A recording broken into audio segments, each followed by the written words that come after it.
Hollywood director 1992. Welcome back, brave explorers of impossible worlds. We are excited to have you here to continue this odyssey together. Before we continue, everything you'll hear is pure fiction. So please don't try to replicate combat techniques at home. This wonderful story in all its rights belong to its brilliant original author. We are only the messengers of entertainment. Want another dose of adventure? Subscribe to our YouTube channel so you don't miss a single chapter. And if you can't wait, our Patreon has exclusive surprises you'll love. Chapter 1 Sundance Film Festival. Knock knock knock. Knock knock knock. Sir, wake up, sir, are you still alive? January 26, 1992, Park City, Utah. The film that won the Grand Jury Prize at the 8th Sundance Independent Film Festival is Buried. Congratulations to director Link, the jury president announced from the stage at the Sundance Film Festival awards ceremony. A burst of enthusiastic applause erupted. A handsome young Chinese man in a black suit stood up from the audience, hugged Nicole Kidman beside him, turned to the stage, shook hands with Chairman Robert Redford, and accepted a crystal trophy from him. Thank you. Thank you everyone, Link smiled, raising the trophy. After months of traveling through America, he had initially felt apprehensive and lost, but receiving this award brought him a sense of peace.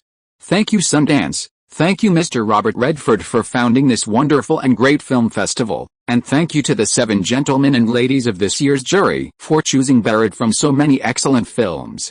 It is my honor and my greatest encouragement. Why? Just as Link was happily delivering his acceptance speech, a disgruntled voice rang out from the audience. The voice was loud and abrupt, drawing everyone's attention. Why? Why give the jury prize to Buried? Quentin Tarantino roared. Tarantino is the director of Reservoir Dogs, and this year he brought the film to this year's Sundance Independent Film Festival. Due to its novel subject matter, humorous and entertaining content, and excellent production, the film was recommended by the Sundance organizers as the opening film. At the beginning of the festival, Reservoir Dogs received more attention, discussion, and praise than any other film at this year's Sundance, and 100 times more than the obscure Buried. The film festival wasn't over yet, and the media unanimously believed that the Grand Jury Prize would definitely go to Reservoir Dogs. Many film critics also thought Reservoir Dogs was the best film at Sundance and would win at least 2 awards. Quentin Tarantino, dressed smartly in a suit and sporting a slicked-back hairstyle, sat quietly in the audience, waiting to go up and accept his award. He wasn't bothered by the earlier awards being taken by other films. He assumed the Grand Jury Prize would definitely belong to Reservoir Dogs. But in the end, the Grand Jury Prize went to Buried, and Reservoir Dogs didn't win a single award. It was too unexpected, too astonishing. The hot-tempered Tarantino had been holding back for a long time, but finally couldn't contain himself. When Link went up to accept his award, he stood up and loudly questioned the jury members, demanding a reasonable explanation. Quentin, don't shout, sit down, Tarantino's close partner, Reservoir Dogs producer Lawrence Bandera, called out, pulling him back. Band, don't pull me back. I just want to know why they awarded the jury prize to Buried. How is Buried any better than my Reservoir Dogs? Quentin, standing at 1.9 meters tall and with a robust build, was too much for Lawrence Band to hold back.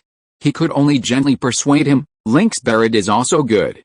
He chose a very clever subject, using a same-sex couple experiencing domestic violence as the protagonist, clearly expressing opposition to domestic violence and discrimination against same-sex couples, which has a positive effect on improving the social environment. While Reservoir Dogs is also very good, it glorifies violence, contains a lot of gore, profanity, and erotic content, and its theme isn't positive enough. The Sundance organizers probably consider these points when awarding the prize to Buried. That's right, Chairman Robert Redford, who had just stepped off the stage, came over and said, "The purpose of the Sundance Film Festival is not only to discover excellent independent films, but also to encourage our colleagues to make more films that are beneficial to improving the social environment. In this respect, Buried is better than Reservoir Dogs." Besides, director Link innovatively placed all the film scenes in a small wooden box, using only one actor and a few simple props, yet managed to create a film that was so thrilling and gripping. His concept was extremely ingenious, and his directing style was also very novel and unique, inspiring the future development of film. Director Link's jury prize is well deserved. Robert Redford said firmly. Clap clap clap. The surrounding filmmakers applauded in unison. Quentin gave a soft snort and reluctantly sat back down in his seat. Haha, thank you for your recognition, Mr. Redford. Link smiled slightly, looked at director Quentin Tarantino in the audience, and said into the microphone, although I was questioned by director Tarantino, I am still very happy. Michelangelo said that all great works of art and artists are born in fierce competition with their peers and grow up amidst external doubts. I am very happy to be in this great era, in Hollywood, which has so many outstanding filmmakers. Ladies and gentlemen, let us work together, continue our efforts, and carry forward the art of light and shadow, electricity and sound, to make more great films, so that history will remember us. Let history remember Sundance. Link raised the trophy and shouted loudly. Well said, clap clap. All the filmmakers in the audience stood up and applauded, applauding Link's magnanimity and his impassioned declaration. Even Quentin Tarantino, who looked indignant, was pulled up by Lawrence Bender and forced to clap his hands. The enthusiastic applause lasted for more than a minute before it subsided. Link waved his thanks, picked up the trophy, and returned to his seat, which was right in front of Quentin's. HMPH. Director Link, you just got this trophy by a trick, it's nothing. Want to bet with me? Quentin Tarantino kicked his chair. Link handed the trophy to Nicole Kidman, the lead actress of Barrett. He'd been interrupted by Quentin while accepting the award, and he'd forgotten to thank the woman who had contributed so much during filming. Nicole smiled and congratulated him. Director Link, you don't dare, Quentin demanded loudly. What are you betting on? Link asked with a smile, turning his head. The box office of this movie. We're both new directors, so we'll bet on whose movie does better at the box office. That'll prove who's better. How about it, are you in? Quentin Tarantino raised his chin, confidently challenging him. What's the stake? Link asked with a smile. Quentin thought for a moment, then pointed to the trophy in Nicole Kidman's hand and said, if you lose, you'll publicly hand this trophy to me. Link laughed. If you lose, how about coming to my film company and making 2 movies for me? 2 movies. I just want your trophy. You want me to make movies for you? Quentin said, dissatisfied. You proposed the bet. Not me. If you're worried about losing, you can refuse. Link chuckled. Quentin Tarantino frowned, ignoring Lawrence Bender's attempts to pull him away, and with a ferocious expression, he raised his fist and said, fine, I won't lose. Link smiled slightly, and under the gaze of more than 50 filmmakers around them, he bumped fists with Quentin, sealing the bet. Chapter 2 Nicole Kidman. Although Link knew that Quentin Tarantino's film had performed well at the box office, with an investment of $1.2 million and a global box office of over $4 million, he wasn't nervous at all. Having transmigrated, besides having hundreds of classic film scripts and related materials in his mind, he also possessed an unverified cheat code, a box office subsidy system. According to the system, to reward his contributions to film art in his previous life, every film he participated in producing would receive a box office subsidy, with a minimum subsidy of double the original box office revenue. The more he participated in the film's production, the higher the subsidy. This system only left a message in his mind when he transmigrated and hadn't appeared since, so its existence still needed verification. He planned to use Barrett to verify the authenticity of this information. Haha, Director Link, congratulations on beating many competitors and winning the jury prize. At the Sundance Film Festival party, Miramax Pictures boss Harvey Weinstein, with his large belly, squeezed through the crowd and shook Link's hand. Harvey Weinstein was a famous Hollywood producer, director, screenwriter, and also a film distributor.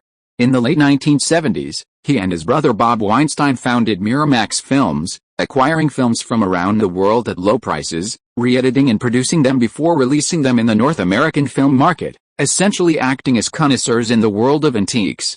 In recent years, the brothers have successfully snagged excellent films such as the Italian film Cinema Paradiso, the Irish film My Left Foot, and the British film Sex, Lies, and Videotape, earning over $100 million and causing a sensation in Hollywood, making Miramax a leading independent production company.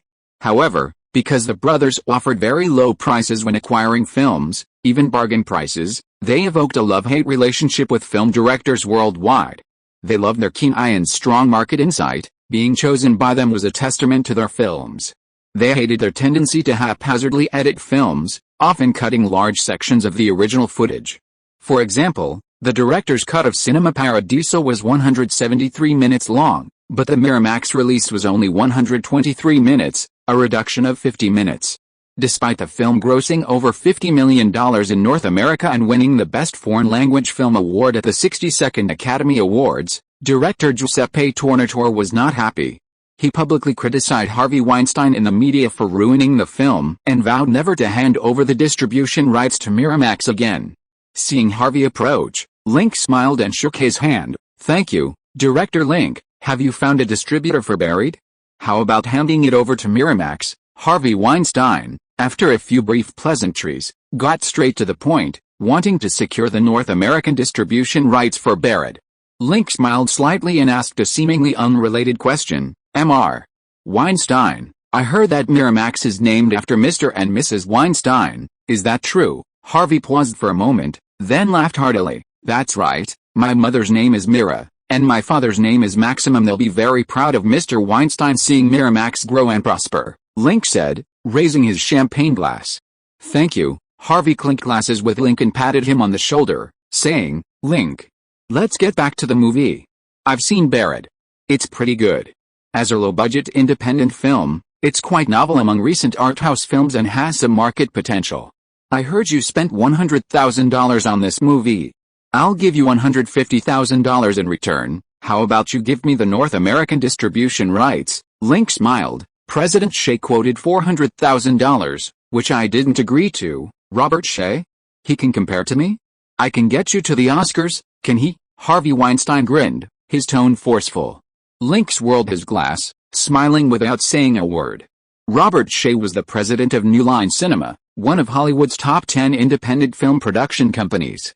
In terms of influence and distribution capabilities, New Line was on par with Miramax. Harvey was slightly stronger in the Oscar race, but Link wouldn't back down because of that. For him, making money was the most important thing at this stage. Link took a sip of champagne and said unhurriedly, Mr.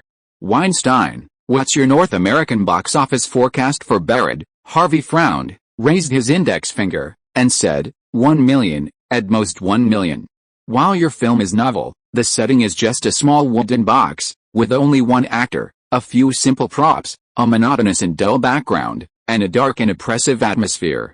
How many people are willing to spend $8 to see this kind of film? I think, definitely not many. Harvey waved his arm, his voice firm and forceful, sounding very convincing. Link raised a finger. Mr. Weinstein, your ability and vision are widely recognized in the industry, and I hope to collaborate with you. I have a suggestion. What do you think? Oh? Go ahead, with a guaranteed number of screenings. If the North American box office is below $1 million, I won't take a penny. If it exceeds $1 million, for every additional $1 million, I want 40% of the box office revenue. 40%, Harvey's brow furrowed into a deep line. This was the first time he had encountered someone so ruthless as to make a bet on their debut film. Link, are you very confident in this film? Harvey asked, narrowing his eyes. Link smiled. Yes, I'm very confident in my film, and I'm not afraid to take risks. You should have heard about my bet with Quentin Tarantino? Haha, betting 3 films on 1 trophy. You're really cunning. Harvey laughed and scolded. Link shook his head, swirling his glass, and said, it's all voluntary, I didn't force him. The distribution of Buried is the same. Harvey stroked his chin thoughtfully for a moment. 40% is too high. No one in Hollywood dares to offer such a high percentage. 20% is my bottom line. Harvey projected the film's box office to be around $4 million. If it reached $4 million, Link would receive $600,000 for the $1 million exceeding that target. Although higher than the acquisition price, the distribution company would earn more. Mr. Weinstein, since this is a gamble, taking some risk is inevitable. 35% is my way of showing my respect for Mr. Weinstein, Link said, raising his glass. Harvey Weinstein glanced at him and proposed 25%, which Link naturally refused. After several rounds of bargaining, the two reached an agreement on a 30% revenue split. Harvey Weinstein's additional condition was that if Buried grossed over $5 million, Link's second film must have Miramax's investment, at least 20%. Link's demands were that 50% of the profits be paid within 45 days of the film's release, and the remaining profits be paid within 6 months. Harvey Weinstein agreed. Link, how did the talks go? Nicole Kidman asked. approaching. She wore a black ball gown, her blonde hair flowing down her shoulders, her skin fair, her figure tall, and her long legs intimidating many shorter men. She was a very alluring woman. When casting the lead for Barrett, Link's requirements were beauty, a sexy figure, and solid acting skills. After much deliberation, he finally chose Nicole Kidman. Nicole's skin was very fair, reflecting light, and her appearance was captivating. One could look at her for 2 hours without getting bored. Furthermore, she was Tom Cruise's wife, enjoying immense popularity. She was the perfect choice. Initially, Nicole wasn't interested when she heard it was an experimental project for a newcomer. However, after reading the script, she felt the story was good and the role challenging, so she agreed, accepting a salary of only $50,000. Link looked at the beauty before him and smiled gently. Not bad. We've finalized the collaboration. You're going to have Harvey distribute Buried? Harvey doesn't have a good reputation in the industry. You'd better be careful working with him, Nicole Kidman said with a slight smile. I will be careful. Nicole, want to dance? Link extended his hand in invitation. Of course, Nicole Kidman smiled slightly and placed her hand on his chest. On Thursday, February 15th, Barrett premiered in 24 art house cinemas in 13 major North American cities, grossing $328,000 in its first 3 days with an 80% occupancy rate. The film also received very positive reviews. The film tells the story of a woman who is knocked unconscious by her drunken, abusive husband, stuffed into a wooden box, and buried in a sand dune unknown to anyone.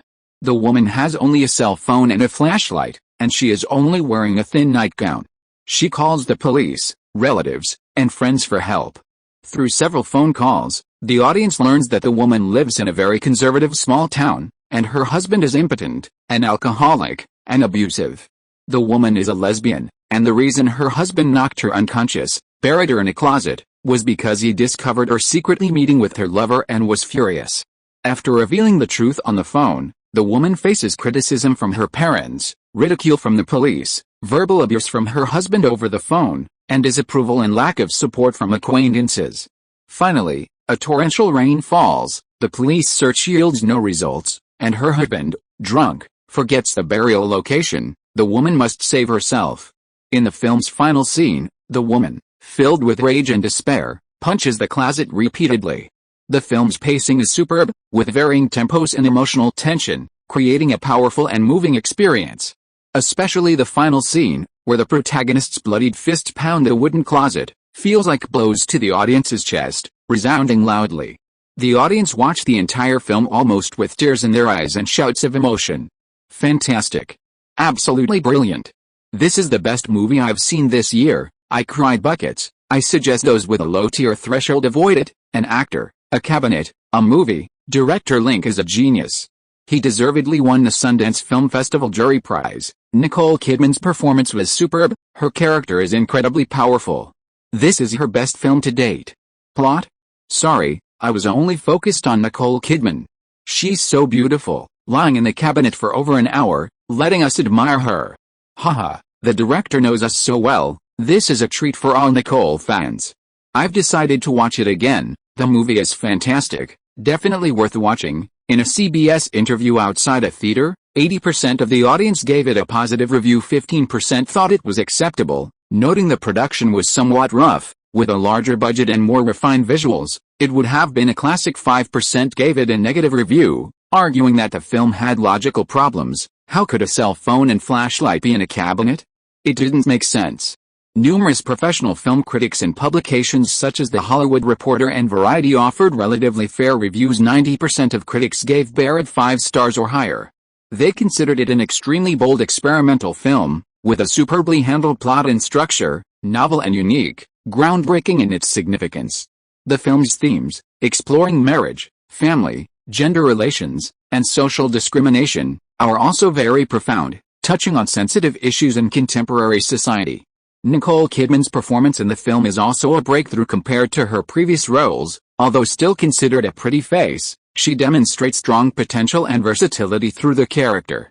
Director Link received even more praise. Critics believe that he showcased his talent to the fullest in this film, working with extremely limited funds and taking on multiple roles himself. Fueled by the media and critics, Barrett grossed $3.37 million in its opening week in fewer than 100 theaters in North America, ranking 11th in the sluggish February film market. For a film with a budget of less than $100,000 to gross $3.37 million in its opening week, the return on investment reached 37 times. This achievement wasn't just phenomenal, it was astonishing, leaving many in the film industry in disbelief. American media outlets hailed Barrett as the year's biggest dark horse. Fueled by extensive media coverage, Barrett's fame soared, and its box office performance improved dramatically. In its fourth week, it had grossed $30.81 million, an astonishing 301 return. Lincoln Barrett became household names worldwide. The media considered him the most promising director of the new generation, the director with the greatest potential, and a shoo-in for next year's Academy Award for Best Director. Meanwhile, Reservoir Dogs, released at the same time, only grossed $330,000 in its opening week, with an estimated North American box office of less than $2 million. "Link, you win," Quentin said through gritted teeth on the phone. "Quentin, don't be discouraged, your Reservoir Dogs was pretty good too," Link laughed. "HMPH, I don't need you to tell me, I'll definitely beat you with my next movie," Quentin said irritably. After the fourth week's box office results were released, Harvey personally approached him and gave him three things. A $10 million check from Wells Fargo, the keys to a Rolls-Royce Silver Spur, and a detached villa in Beverly Hills. These were originally Link's, but he accepted them without hesitation. After receiving the money, Nicole Kidman called to congratulate him and offered to buy him drinks. Link invited her to his apartment. Around noon, Nicole, having concealed herself, entered Link's small apartment with a bottle of red wine. Exuding elegance. After drinking, the two slept together again. "Link, you're amazing," Nicole said weakly, lying on his messy bed. "What do you mean? Your movies are all fantastic," Link chuckled softly and kissed her red lips. "Next year, I'll tailor-make a movie just for you, helping you compete for the Oscar for Best Actress." "Really?" Nicole asked excitedly. Link nodded. Nicole rolled over and kissed him, pressing herself against him. The small apartment erupted in passion once more. Knock knock knock. Knock knock knock. Suddenly, there was a loud knocking at the door. "Who is it?" Link asked impatiently. "Sir, are you awake? It's time to check out." Chapter 3: A Pipe Dream. "Who?" Link roared irritably. "Sir, you're alive." "Great, time to check out." "Check out? Check out of what?" "This is my office." Link opened his eyes and froze. Where was he? Where was Nicole Kidman? Where was his office? Link rubbed his eyes, sat up in bed, and looked around. He realized he wasn't in the bright, clean DreamWorks president's office facing Venice Beach, but in a dark, damp room filled with the smell of mildew and feet. There was only a bed, a broken cabinet with a black case television and a black kettle on it, and a Nicole Kidman poster on the opposite wall. Although the window was closed, a cold wind still blew in through the cracks. Link shivered and quickly pulled the blanket up below his neck, trying to ward off the biting wind from all sides. The musty and sweaty smell emanating from the blankets continued to assault his senses. Link felt dizzy. He couldn't understand how, just seconds before, he had been on the CEO's office desk, making love with a beautiful Nicole Kidman. The scorching Los Angeles sun beat down on his naked body, making him feel hot and sweaty. How did he end up in this cold, damp room just seconds later? Bang! Bang! Bang! The banging on the door became even more violent and piercing. "Sir, it's 11:30 now. If you don't check out by midnight, we'll charge you for an extra day's room." "You decide," the person outside shouted. "No, I'll check out immediately." Hearing that he would be charged extra, Link instinctively replied hastily. After answering, Link was baffled. After Barrett was released, it had grossed over $100 million worldwide, and he had a balance of over 8 figures in his account. Why should he worry about not being able to pay the room fee? Link, filled with intense confusion, slowly rose from the bed. A wave of dizziness washed over him, his limbs felt weak, and he nearly stumbled and fell onto the dirty floor. He pressed the back of his hand to his forehead. It was noticeably warmer than his hand. He had a fever. He sniffed. His nose was stuffy. What had happened?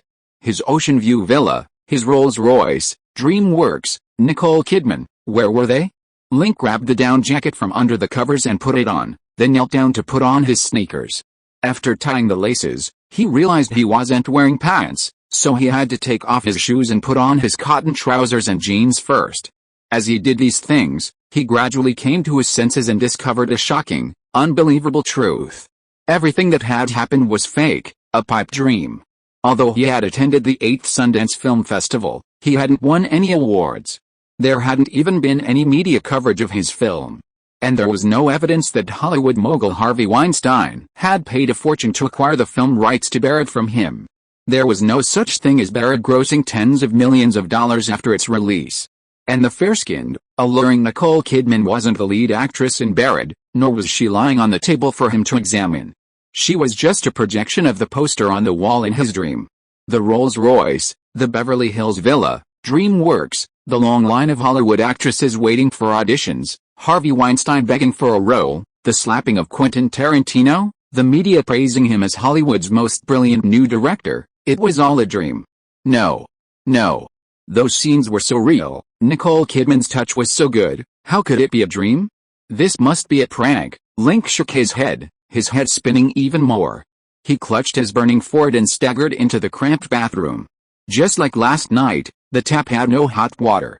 In Park City, Utah, where temperatures were below -4 or -5 degrees Celsius, the cold water from the tap was chilling.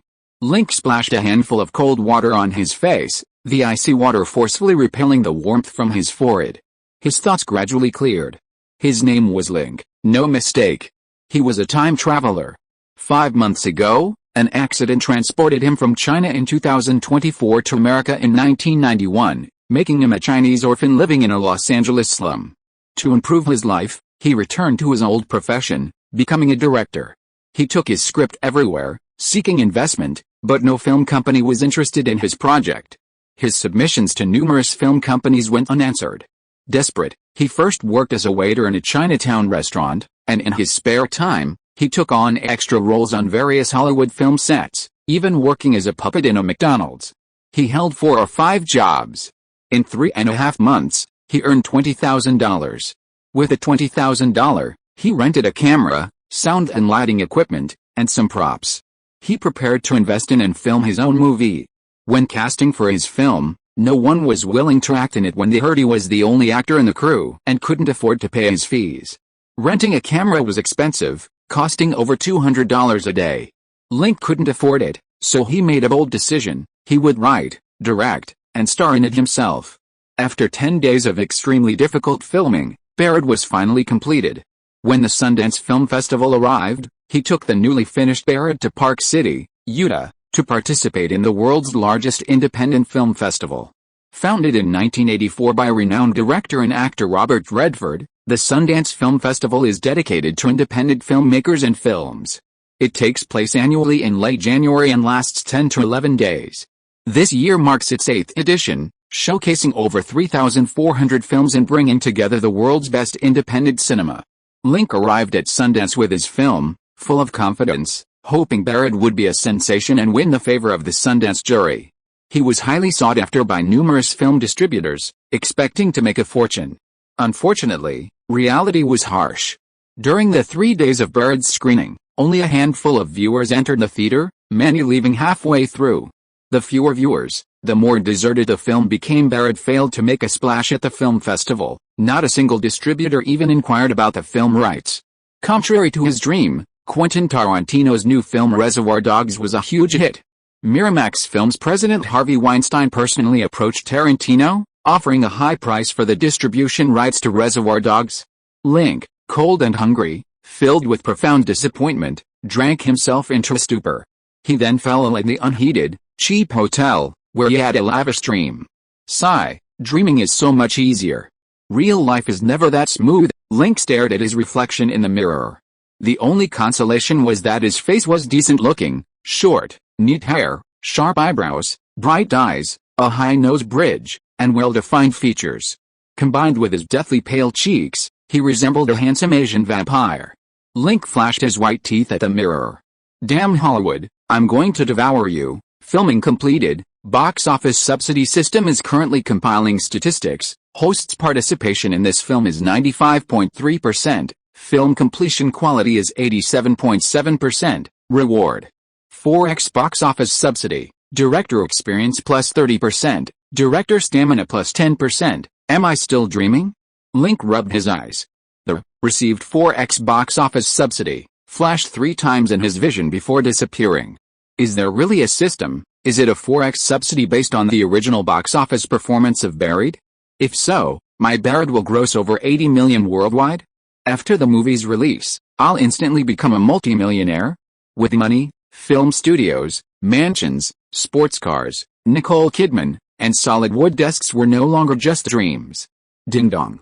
In Park City, the clock struck noon.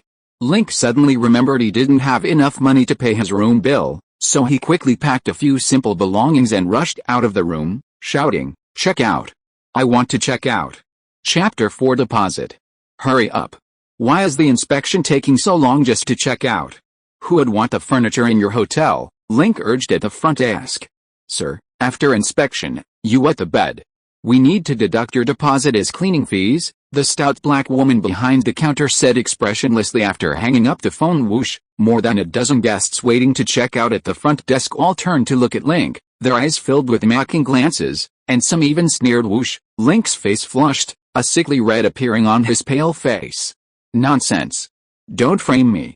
How could a 20-year-old man wet the bed? Do you think that's possible? Link questioned indignantly. Whoosh, the dozen or so guests at the front desk thought Link's words made sense. How could a 20-year-old young man wet the bed? Could this be a trick by the hotel to cheat guests out of their deposits? Their gazes shifted to the black woman, filled with suspicion and scrutiny.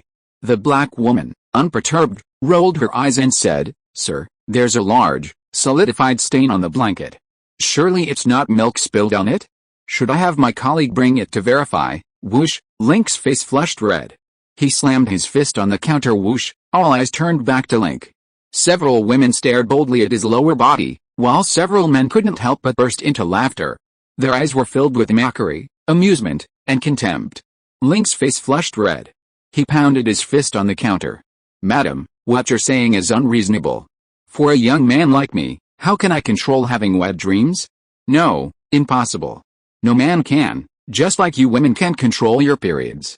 As a fellow human being, you should understand me, and you shouldn't humiliate me with this. Besides, since the bedding needs washing, why should I pay extra for cleaning? Does your hotel deduct a deposit from these gentlemen and ladies if they accidentally leave a tiny stain on the sheets? Is that reasonable?" The group nodded, looking at the black woman with hesitant eyes. Someone suggested to their companion that they find another hotel. "And, esteemed madam, the heating in your hotel room is colder than a corpse. It gave me a cold and fever." "Fine, sir, you win." The black woman rolled her eyes and slammed a $10 bill on the counter. "Madam, I don't really care about the $10, but what you're doing is unreasonable. I'm a very reasonable person. Also, have a good day at work." Link pocketed the $10 that was rightfully his, politely nodded to the black woman and the other guests, and strode out of the hotel with his backpack. Every morning, a tour bus departs from Park City to Salt Lake City, Utah, for $8. Other bus fares are more expensive, over $20. Link had to catch this bus, otherwise, he'd have to walk back to Los Angeles. As he waited for the bus, a group of people in suits walked out of the Hilton Hotel across the street. In the middle was a fat man in a black wool suit. He was in his 40s, short and stocky, with a round face, a double chin, and a large belly. A Hermes belt was strapped to his enormous belly like a rubber band around a balloon. It seemed to creak as he walked. The fat man talked and gestured as he walked, exuding an air of importance. As he spoke, everyone around him listened intently, as if afraid of missing a single word. Among them, only one person seemed relaxed. This man was over 190 centimeters tall, with bushy curly hair and a long, kidney-shaped face. His long chin tilted slightly upwards at the junction of his lower teeth, resembling a curved banana. His face, combined with his rugged features, looked both fierce and comical. This man was none other than Quentin Tarantino, the new director who had shown at this year's Sundance Film Festival with Reservoir Dogs. And beside him, the toad-like fat man was none other than Harvey Weinstein, president of Miramax Films, a major figure in Hollywood's independent film scene. It was said that Reservoir Dogs had caught Weinstein's eye during its screening at Sundance. They must be discussing the film's distribution now. "Hey, Quentin," Link shouted across the road. He knew Quentin. Before coming to the Sundance Film Festival, they lived in the same youth apartment complex in West Hollywood, just in different buildings. They had seen each other a few times in the past few months and were somewhat familiar. After arriving in Park City, Link went to see Quentin's Reservoir Dogs, and Quentin had seen his Barrett. However, at the film festival, Reservoir Dogs became a huge hit, and Quentin was getting increasingly busy, so Link didn't have the chance to see him. "Hey, Link," Quentin waved in response. Before Link could speak, a black stretch Lincoln pulled up to the side of the road, and Quentin got in with Harvey Weinstein. The limousine's elegant curves left a shadow across the street before disappearing into the cool streets of Park City. A cool breeze swept by. The bus arrived. Link took the bus to the Park City bus station. Around 2 p.m., he took a tour bus to Salt Lake City, the capital of Utah. From Salt Lake City, he would take a train to Los Angeles on the West Coast. Utah is located in the western United States, with most of its territory situated in the Rocky Mountains and the Colorado Plateau at altitudes exceeding 2,000 meters. In January and February, temperatures in most parts of Utah hover around -3 degrees Celsius. The mountains are covered in snow, and the winds are biting cold. Every winter, many middle-class Americans come here for skiing vacations. Park City, the venue for the Sundance Film Festival, is also a popular tourist destination. But for poor people like Link, that place is like hell and it's cold. As the train traveled south through Nevada and entered California, warm sunlight streamed through the window, causing Link to shiver and slowly wake up from his sleep. The sky outside was a clear, deep blue, with several colorful birds soaring across the sky. Brilliant sunlight scattered across the Providence Mountains. The mountains were lush with vegetation and blooming flowers. Southern California has a Mediterranean climate, with hot, dry summers and mild, rainy winters. The average temperature is between 18 and 30 degrees Celsius, allowing plants from any temperature zone to take root and thrive.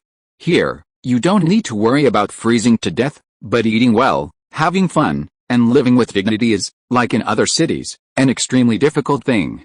Hey, buddy, you're finally awake. Your backpack has been stolen. Chapter 5 Tickets. Hey buddy, you're finally awake. Your backpack's been stolen, someone said from the next seat. Link looked down at his chest, his heart sinking. Before going to sleep, worried about it being stolen, he'd made sure to hold the backpack close to his chest, but now it was empty. Link was startled. The videotape was stolen?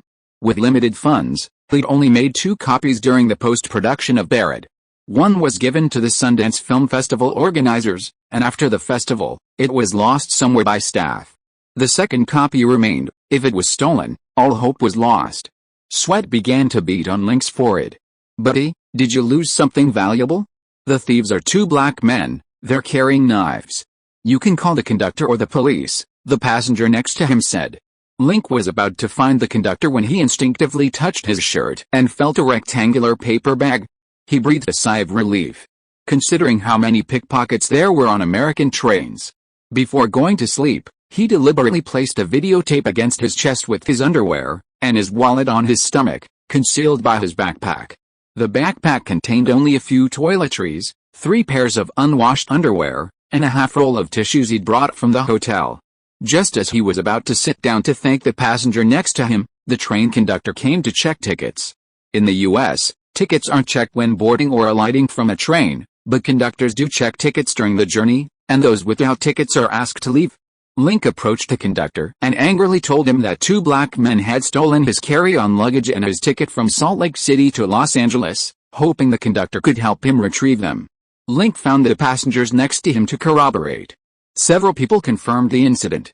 Link explained that he was a director who had come to Park City for the Sundance Film Festival and hadn't expected to encounter thieves on his return trip, making it a very unpleasant experience. After understanding the situation, the conductor gave him a small tag that served as a substitute for a ticket, indicating that the train would try its best to recover his lost items. Link took the small tag and politely thanked the train conductor. Hey buddy, want a drink? Cheers to your misfortune, a young man in the next seat handed him a can of Budweiser. Thanks, buddy. Thanks for reminding me, Link said, taking the beer. The young man opposite him was around 20 years old, with short, blonde hair. He was rather ordinary looking, with nothing particularly striking about him, except for his 7/10 resemblance to the future movie star Matt Damon. Next to him sat his companion, a taller, more handsome guy wearing a gray hoodie and blue jeans, his expression indifferent. Whether Link's belongings were stolen or he was trying to explain to the conductor, the guy's expression barely changed, and he showed no interest in speaking. This guy also looked like Matt Damon's good friend, Ben Affleck, the lead actor in Pearl Harbor. When these two sat together, it was either an impersonation or the real thing. "You're welcome. Buddy, you just said you're a director." Back from the Sundance Film Festival in Park City, Matt Damon sized him up, seemingly trying to determine his identity by his appearance. But from Link's appearance, nothing seemed amiss. He wore a long black down jacket, blue jeans, the fabric was wrinkled, the jeans looked like they hadn't been washed in ages, with noticeable stains on the blue and white legs, and his white sneakers were yellowed with black laces. In this respect, he had the unkempt look typical of most directors. But he was too young, handsome yet immature, and his clothes too impoverished. It's common knowledge that in the entertainment industry, those with wealth or connections are generally suited to directing, while the poor are only suited to acting, playing minor roles. Yes, I'm a director. Last year I made a movie called Buried, about a man buried in a wooden crate under a sandpit. He calls the police for help, but the police don't know his location, and the man has to save himself. Link briefly recounted the plot of Buried. "Wow, that's a great story, I love it." Matt Damon swung his legs and tapped his knees. "Thanks, but there were so many excellent independent films at this year's Sundance Film Festival. Alexander Rockwell's In the Trouble, Anthony Dellison's Zebrahead, Quentin Tarantino's Reservoir Dogs, that my film didn't win any awards, though the critics did give it good reviews." Link took a few sips of beer. He hadn't eaten since morning, his wallet was emptier than his face, and he could only satisfy his hunger with beer for now. "Sounds great. Have you found a distribution company for your film? When will it be released?"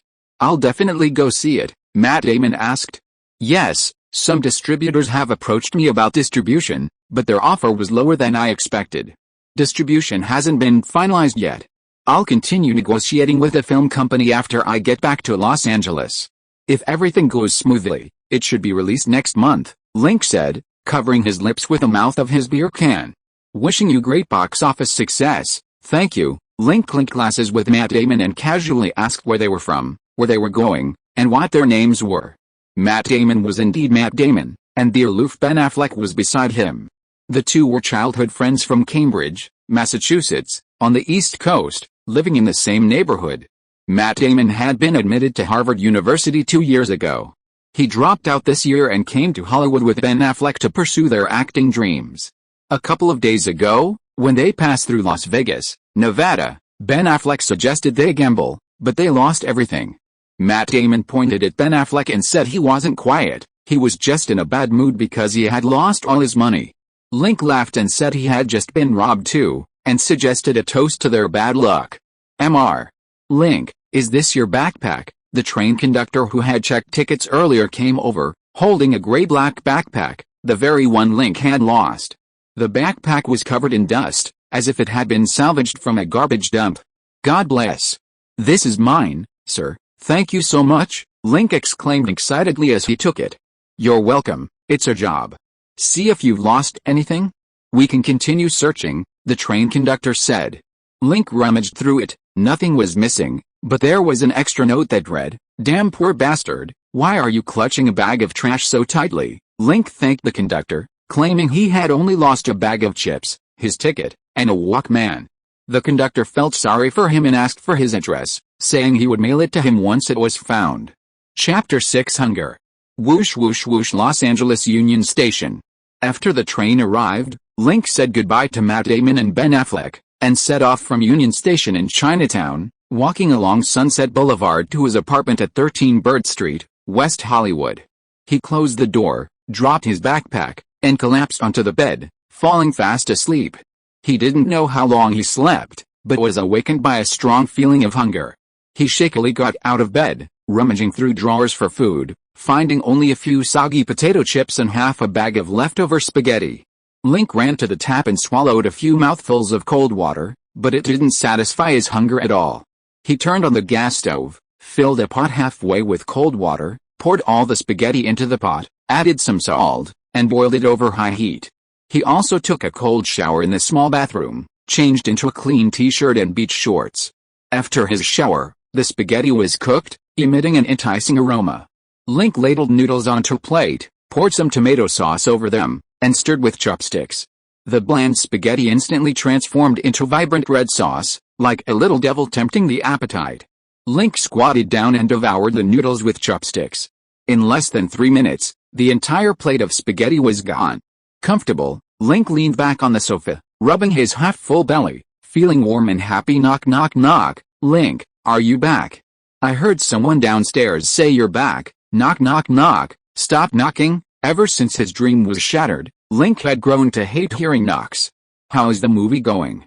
Did it win any awards? The door opened, and a bodybuilder walked in, sporting the same golden brown side parting that Schwarzenegger had when he first debuted. He wore a red vest and blue athletic shorts, his biceps and shoulder muscles bulging prominently, his large chest muscles tightly constricted by the vest straps. He had decent muscles, but unfortunately, he was only 170 centimeters tall and had a rough appearance, short, thick eyebrows and a flat nose, the kind of looks that even plastic surgery couldn't fix. His name was Chris Bauer, and he dreamed of becoming a movie star like Schwarzenegger or Stallone, showcasing his muscles on the big screen. Link had met Chris Bauer, who was also working as an extra on the set of Braindead, a few months earlier. The two were playing zombies, and Chris Bauer, wanting to be the center of attention, would bulge his muscles and waddle around like a zombie penguin. The director would yell cut every time he filmed him. Link, not wanting Chris Bauer to waste his time, advised him on how to act, telling him not to rush for screen time, as it was useless on set. The director would edit the footage, and zombies like them would only get a second or two of long shots in the final cut. Chris Bauer found his advice reasonable and was quite professional in his acting, so Link sought his help whenever he encountered problems. Over time, they became acquainted. Chris Bauer frequently visited film sets and was quite familiar with them. Whenever he encountered a high-paying extra, he would introduce him to the film, so they could earn money together. This lower-end department was also introduced by Chris Bauer. Earlier this year, while filming Buried, Chris Bauer volunteered to play the lead role. Link refused, even when offered money. Firstly, Chris Bauer's acting was poor, and secondly, his appearance wasn't appealing. Seeing a pathetic figure struggling in a wooden crate would only make the audience want him to die. During filming, Chris Bauer worked in logistics and as a porter, occasionally handling props and lighting. He was practically an insider on the crew. So, when Link returned, Chris Bauer rushed over to ask him about Buried's performance at the film festival. Nothing much? This year's Sundance Film Festival was quite competitive. Our Buried was a bit unlucky. Link sat down, patted his stomach, and felt he could still eat something. What about the rights? Did you sell them? How much did you get? No, they offered too low a price. I wasn't willing to sell. Link rubbed his forehead. How low was too low in US dollars? Mostly $50,000 or $100,000, cheaper than cabbage. They underestimate my movie. $100,000 is pretty good too.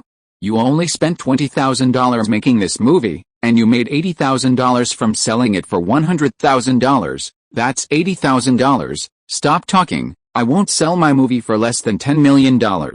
Have you eaten yet? Let's go out for barbecue to celebrate the successful closing of the Sundance Film Festival. Link put his arm around Chris Bauer's shoulder and headed out. There are many acting schools near Bird Street in West Hollywood, as well as a large number of affordable apartments, providing education and accommodation for thousands of young extras who come to Hollywood to pursue their dreams. There are also many mid-range restaurants here: KFC, McDonald's, Chinese restaurants, Mexican restaurants, hot dog stands, fast food restaurants, and small bars that include food service. The prices are mostly inexpensive. $10 can basically get you a full meal. After confirming the amount of money in Chris Bauer's wallet, Link went into a Mexican restaurant and ordered a 500-gram fried pork chop, 2 pieces of toast, and a large mug of draft beer. Hey, Link, the great director, how's your movie? Did it win the Sundance Film Festival award? Just as he sat down, an acquaintance from the youth apartment shouted. No. Just a bit of luck. What about the film rights? Is anyone willing to distribute your movie? The person opposite asked. No, those people have no taste. Haha, we knew it. A bit part actor going to be a director? That's wishful thinking, Link. We told you, Just focus on making money as a bit part actor, don't overthink things. You think we're jealous of you? How is it going now? Michael's right, directing is a very high-level job, not just anyone can become one. If you could just make a movie and it made money, the whole world would be a director, that's right, ha ha ha. Several men and women in the opposite booth laughed and joked. HMPH, Link says he'll spend money to make a movie if he wants to. Would you dare? Chris Bauer retorted, flexing his muscles. Who wouldn't dare? We're just not that stupid. Yes, we've been following the Sundance Film Festival news lately. Link, what's your movie called? Buried, right? There's not a single article about Buried in the papers, but Quentin Tarantino's Reservoir Dogs has been all over the place. Quentin's famous now. There's a lot of news about him in Reservoir Dogs in film magazines. I heard he's been spotted by Harvey Weinstein, the owner of Miramax Films, a billionaire. Quentin is so lucky. Quentin is very talented, not an ordinary person. I saw it coming a long time ago. He'll definitely become a great director someday. I bet you. The atmosphere in the restaurant suddenly became lively when Quentin Tarantino was mentioned. Because Quentin also lived in this lower-end apartment complex, and because of his unusual appearance, many people recognized him. Quentin Tarantino and his film Reservoir Dogs are currently shining brightly at the Sundance Film Festival, attracting the attention of Hollywood mogul Harvey Weinstein. Everyone is praising Tarantino's talent and good fortune, with some calling him an inspirational figure to emulate. Those who have spoken with Tarantino recount their encounters, praising his approachability and kindness. Everyone is deeply moved, wishing they could be in his shoes. Quentin is truly remarkable. I should have befriended him beforehand, built a good relationship with him. I remember you know him, Chris Bauer said quietly, bowing his head. You're right, Link said, stuffing a pork chop wrapped in a vegetable leaf into his mouth.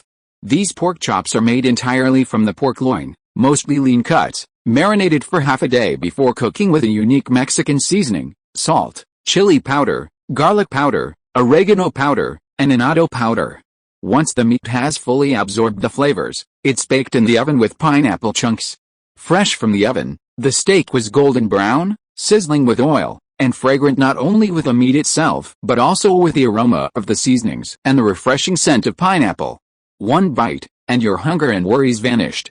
Quentin's back, someone suddenly called out from outside. Quentin's back and moved. I heard he's moving to a villa in Beverly Hills. Hearing that Quentin was back and moving, many people in the restaurant put down their knives and forks and headed outside. Quentin's back and moving? Should we go check it out? Chris Bauer asked. Let's eat first, we'll talk about it after we finish. I'll go check it out, maybe he'll save me a role in his next movie. Chris Bauer put down his fork and ran outside. Link finished his steak, then suddenly remembered something and swallowed hard. Hey, Chris, you haven't paid the bill. Chapter 7 Quentin. When Link returned to the youth apartment complex, dusk was approaching. The sun, rising from the western horizon, shone on the high-rise buildings of the residential area, clearly illuminating the mottled walls, the messy graffiti, and the balconies draped with various styles of underwear. Link used his index finger and thumb as a camera lens, aiming at the setting sun, at the high-rises, at the man urinating in the corner, and at the strange woman dancing on the balcony. These scenes are common in daily life, but placed on the big screen and combined with other plot elements, they create a different effect. This is the cinematic language of film. The director's job is to tell stories through the lens and images, conveying tragedies, comedies, thrillers, suspense, action, and other genres to the audience through visuals and sound. A skilled director excels at using the camera, telling a story fluently, brilliantly, and movingly through cinematic language. A bad director, on the other hand, tells a story like a stuttering, delirious, blank-minded schoolchild, resulting in a bland and tasteless narrative. Link wasn't exactly a brilliant director before, he was just an old, honest director who had struggled for years in the entertainment industry, barely making ends meet, yearning for success but unable to find the right path. Reborn in Hollywood as a 20-year-old, he had more time and opportunities to tell new stories and make many films. With the help of his golden touch, he might be able to break through his limitations and go further on his directing journey. The reason he thought of this was that while watching the sunset, Link found his mood was no longer as urgent and anxious as before. He felt less depressed and more relaxed, like a young person. In this relaxed state, his thinking became clearer. He realized that he had been too hasty in his recent endeavors, too eager to succeed and change his life, resulting in unnecessary suffering. If, after waking from his coma last year, he had first applied for positions like cinematographer, assistant director, and director's assistant on film sets, taking it one step at a time, and then, after earning his first pot of gold, he would have been better prepared to film Buried. Now, he was all in, a pawn across the river, and could only desperately move forward. Back at apartment building number 13, a moving company van was parked in front of the apartment building across the street. A group of people were helping to move things. Some furniture was being loaded onto the van, while others were left on the roadside for anyone who needed it. Among the people moving things, Chris Bauer stood out. While others carried small items in pairs, he was carrying a large sofa all by himself. Link, do you want this big sofa? It would be perfect for your room. Chris Bauer put down the black leather sofa, patted it, and called out. No, I don't need it. I have too much furniture. It'll be a hassle next time I move. It's a shame to throw it away. I'll take it back later. It should be very comfortable to lie on in the summer. Chris Bauer jumped on the sofa and bounced around. Link didn't plan to go over to help, nor did he intend to just stand and watch. Just as he was about to leave, he saw Quentin Tarantino come out, accompanied by his friends Roger Avary and Lawrence Bender. The former was the screenwriter of Reservoir Dogs, and Lawrence Bender was the producer of Reservoir Dogs, as well as the producer and general manager of many of Tarantino's future films. Quentin, I heard you're moving to a big villa? Congratulations, Link greeted him. Haha, no, just renting a larger apartment in Beverly Hills. When Quentin Tarantino laughed, the muscles on his cheekbones would bulge, engaging the muscles in other parts of his face and making his features more prominent, giving him a somewhat fierce look. Quentin, with your abilities, buying a villa is just a matter of time. That's right, Quentin, you'll be a multimillionaire sooner or later, living in a villa, chasing after beautiful women, driving sports cars. Wow, that kind of life is so enviable. I wish I could be as lucky as you, several men who helped move things around the car said. Quentin chuckled, not replying, and handed a few dollars to Chris Bauer, asking him to buy some beer to thank everyone for helping with the move. Long live a Quentin, several men shouted excitedly. Seeing Quentin getting into his car to leave, Link approached him and brought up the distribution of Buried, asking if he could help introduce him to Mr. Harvey Weinstein or other film distributors. Quentin hesitated for a moment, then patted Link on the shoulder and said, Link, you are indeed a very talented person. You only studied on set for a few months before daring to invest in making a film, and you even completed a logically clear and structurally mature film within a month. That's remarkable, even I couldn't do that. However, the problems with your film are obvious: one person, one scene, the story is too monotonous, and there aren't enough selling points. Also, you're the lead actor, and you have an Asian face. Oh, please don't mind, I don't discriminate against Asians, but in Hollywood, there are almost no films with Asian leads that have been huge hits. These factors doom your film to have no market potential. I've also mentioned your film to Harvey, and he shares this view. Link, you have great potential as a director. If you'd like to work on my film, I would be very happy to welcome you. I hope you'll consider it. Quentin Tarantino was slightly taller than Link, and his gentle tone, with his hand on Link's shoulder, drew surprised expressions from those around him, who didn't understand why Quentin treated Link so differently. Okay, you're right, I understand these issues, but I'm a bit stubborn and want to try more. If Buried fails to be released, I'll come to you for help, hoping you'll give me a job. Haha, no problem, you're welcome anytime. Beep beep. Lawrence Spann drove up in his Mercedes. Quentin glanced back, greeted Link and the people around him, and got into the car with his briefcase. The car and the van drove away from the messy low-rent apartment, leaving behind a group of envious young men and women, and many pieces of furniture abandoned on the roadside. Beer's here, anyone want some beer? Chris Bauer came over panting, carrying 2 large cases of beer. Of course, how can we miss free beer? There's beer here, and a sofa too. Let's call some more people. How about we have a party? That's a good idea. A group of people started busying themselves with party preparations. Link, aren't you coming to the party? Chris Bauer saw Link about to leave and followed with a can of beer. You guys have fun. I've had a long day and need a good rest. Link shook his aching arms and walked into building 13. Unfortunately, he ran into the building manager at the entrance. Manager Lucy reminded him that he hadn't paid rent for 2 months, including this month. If he didn't have the money by the 15th of next month, according to the rules, they would take back the apartment. Link said he would definitely pay the rent before the 15th. If you are listening to this novel on a channel other than Fanfic World, it means it was downloaded and re-uploaded without effort. We warmly invite you to visit our channel, Fanfic World. There you will find the original version of this story and many other novels of various genres. We look forward to seeing you dive into a world of incredible novels. Chapter 8 New Line Cinema. Link, 2 muscle burgers, 2 cheese fries, and 2 iced cokes for table 12, coming, at the Burger King on Sheena Avenue in West Hollywood. Link, wearing a baseball cap and a green cartoon apron, carrying a metal tray, walked from the counter to booth number 12. Link, it's you. Hi, Matt. Ben, what a coincidence, nice to serve you both. Link chuckled and placed the tray on the table. Aren't you a director? You don't look like you're filming. Matt Damon looked him up and down and laughed. Directing doesn't pay me right now, so I'm doing this part-time. You guys live here too? No, we're here today, to learn. We're auditioning for a role in a movie, a college student who works as a waiter at a burger joint outside of school. We're here to observe and learn. Matt Damon pointed to his eyes.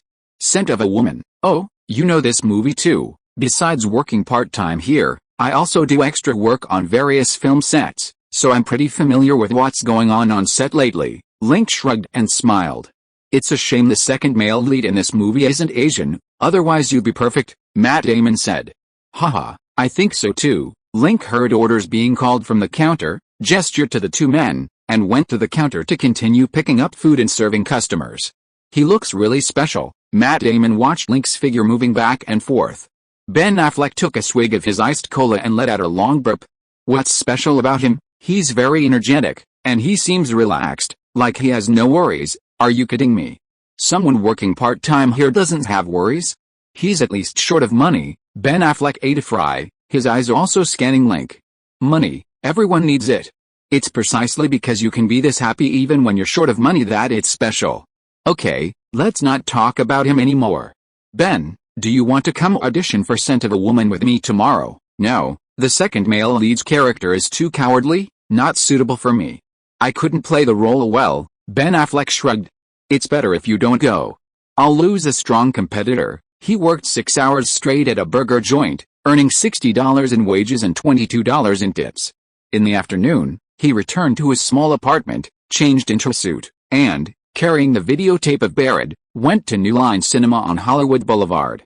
New Line Cinema is a well-known independent film production company in Hollywood. Founded in 1967, its initial main business was distributing low-budget European and domestic horror films to American colleges and universities. In 1979, it entered the film production industry, investing in and producing low-budget horror films. In 1990, it achieved great success by buying the Hong Kong film Teenage Mutant Ninja Turtles, which no one dared to distribute, from Fox, earning over $100 million. New Line Cinema seized this opportunity to become one of the most influential independent film distribution companies in Hollywood, not much less so than Miramax. The future global blockbuster Lord of the Rings series was produced by New Line Cinema. Good afternoon, Mom. I'm a director, and I have a great film project I'd like to discuss with your company. Who should I contact? Upon arriving at the New Line Cinema office building, Link approached the receptionist and asked, "A film project? What specific project are you referring to?" The receptionist was a beautiful blonde woman in her 30s. While Link was asking, she was reading Vogue magazine, and although she maintained a smile, a hint of impatience was evident when he spoke. "I have a film that's currently seeking a distributor." During the Sundance Film Festival, several film companies wanted to acquire the distribution rights, but their offers were too low. "I'd prefer to work with a powerful distribution company like New Line Cinema," Link said, pulling out a videotape. The blonde woman glanced at him, picked up a box, and placed it on the counter. Inside the box was a folder. "Sir, you can put your videotape in this box and fill in your contact information. I will then forward the videotape to the distribution department. If your film is indeed good, they will contact you." Link didn't do that. First, the videotape had no backup and was quite valuable. Second, there were several other videotapes in the box, and he didn't know how long they had been there. Even if he put the videotape in the box, he didn't know when the New Line Cinema staff would watch it.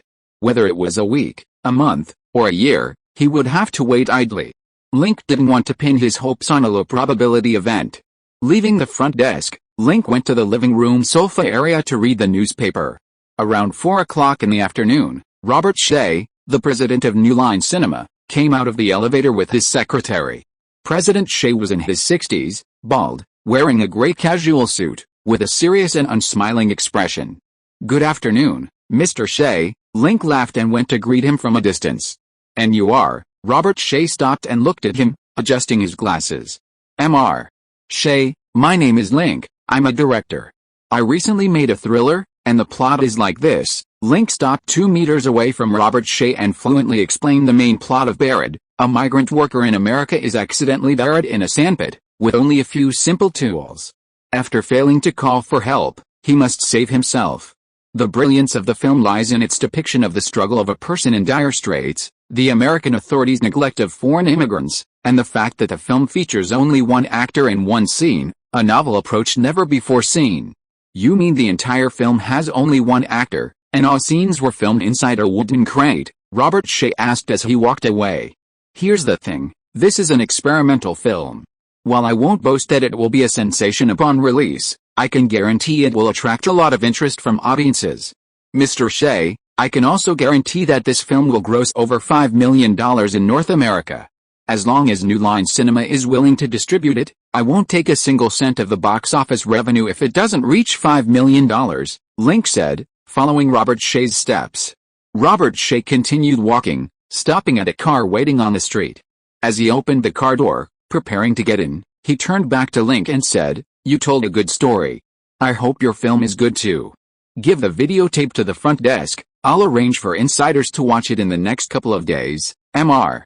Shea, "I hope my film will impress you," Link smiled. Robert Shea waved and got into the car. Link stood on the street watching the car drive away, touching the videotape in his pocket, lost in thought. If he left the videotape and it got lost by New Line Cinema, he'd have to climb up to the Sundance Film Institute to find it. If he couldn't find it, all his hard work over the past 4 months would be wasted. But if he didn't leave it, New Line Cinema wouldn't be able to see the film, and distribution would be impossible. After hesitating for a moment, Link returned to the New Line Cinema's front desk area. The blonde woman was still looking at a fashion magazine. "Beautiful lady, hello, we meet again," Link greeted. The blonde woman glanced at him, pushed the box on her desk forward a little, and still didn't want to talk to him. "Beautiful lady, I have a question for you. President Shea just told me that he gave you the videotape and that he would arrange for someone to watch it in the next couple of days. As far as you know, does President Shea mean tomorrow or the day after, or is it some uncertain time?" Link smiled. "Sorry, that's confidential, I can't tell you," the blonde woman said expressionlessly. "Well, Mom, the first time I met you, I knew I couldn't get anything out of you." "Why?" the blonde woman blinked. "I'm a director, good at observing people. I guess you're ostensibly working here, but actually a secret FBI agent, right? You've received security training, no one will get a single piece of information from you." Link glanced around and lowered his voice. "Congratulations, you guessed right," the blonde woman smiled. Having decided to leave the videotape behind, Link didn't hesitate. He signed the register, and the woman took out a sticker, wrote a number and the movie title on it, and stuck it on the videotape. "Honey, don't be sad. We're only separated temporarily. After they've seen it, I'll find you no matter where you are." Link kissed the videotape, reluctantly putting it in the box. To distinguish his videotape from the others, he drew a red heart on the sticker with a colored pen. "I think you're more suited to being an actor than a director," the blonde woman smiled. "Good idea. I'll seriously consider your suggestion." Link smiled back, said goodbye to the blonde woman, and left New Line Cinema with his hands in his pockets. Chapter 9 Cold Reception. Back in West Hollywood, Link continued working part-time at Burger King, a Chinese restaurant, and a pizzeria to earn some food and transportation costs.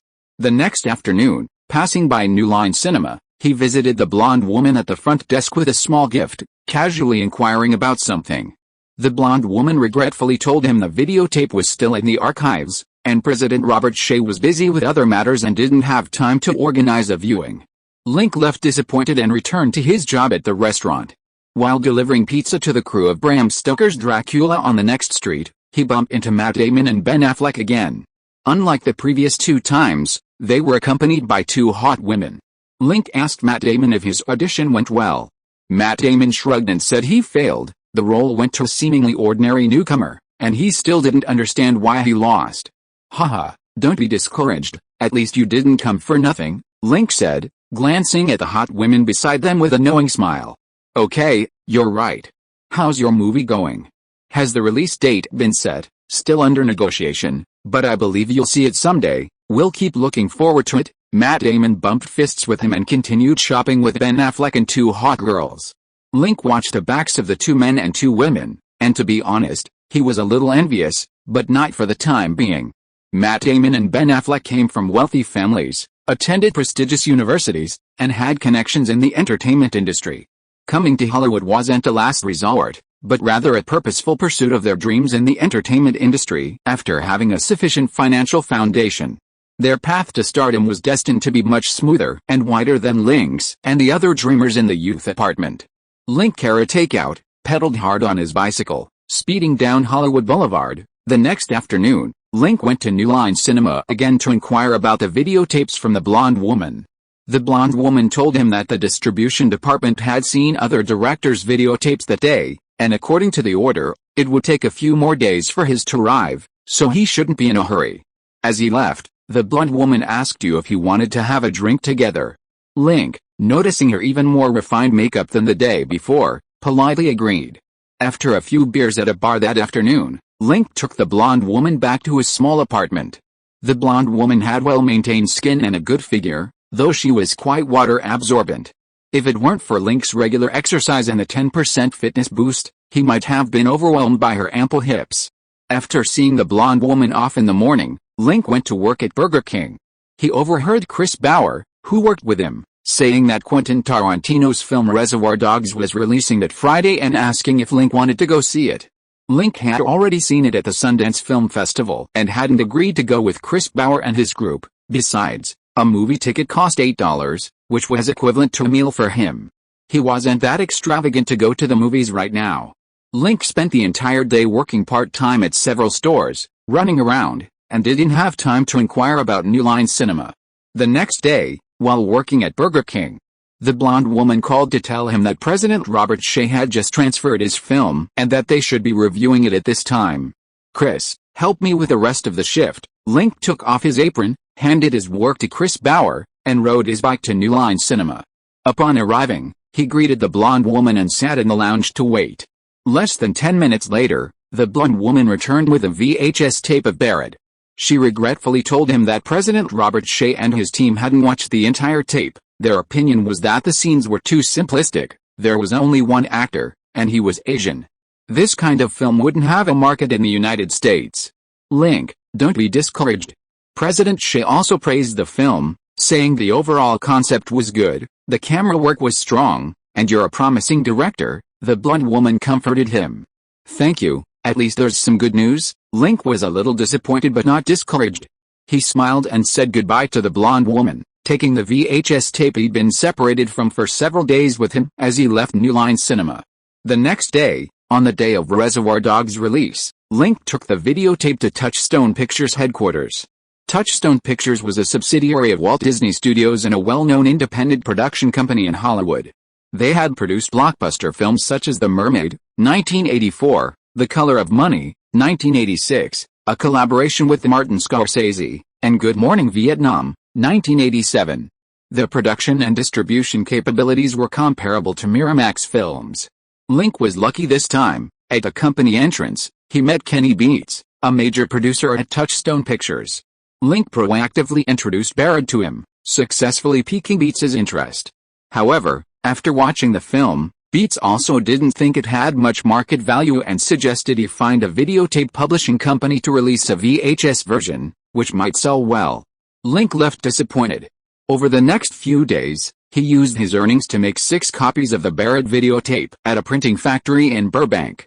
After obtaining a backup, he took the videotape to visit other independent film companies, including Castle Rock, Tremec Films, Hollywood Films, Carlock Films, Miramax Films, Good Machine, and over 20 others.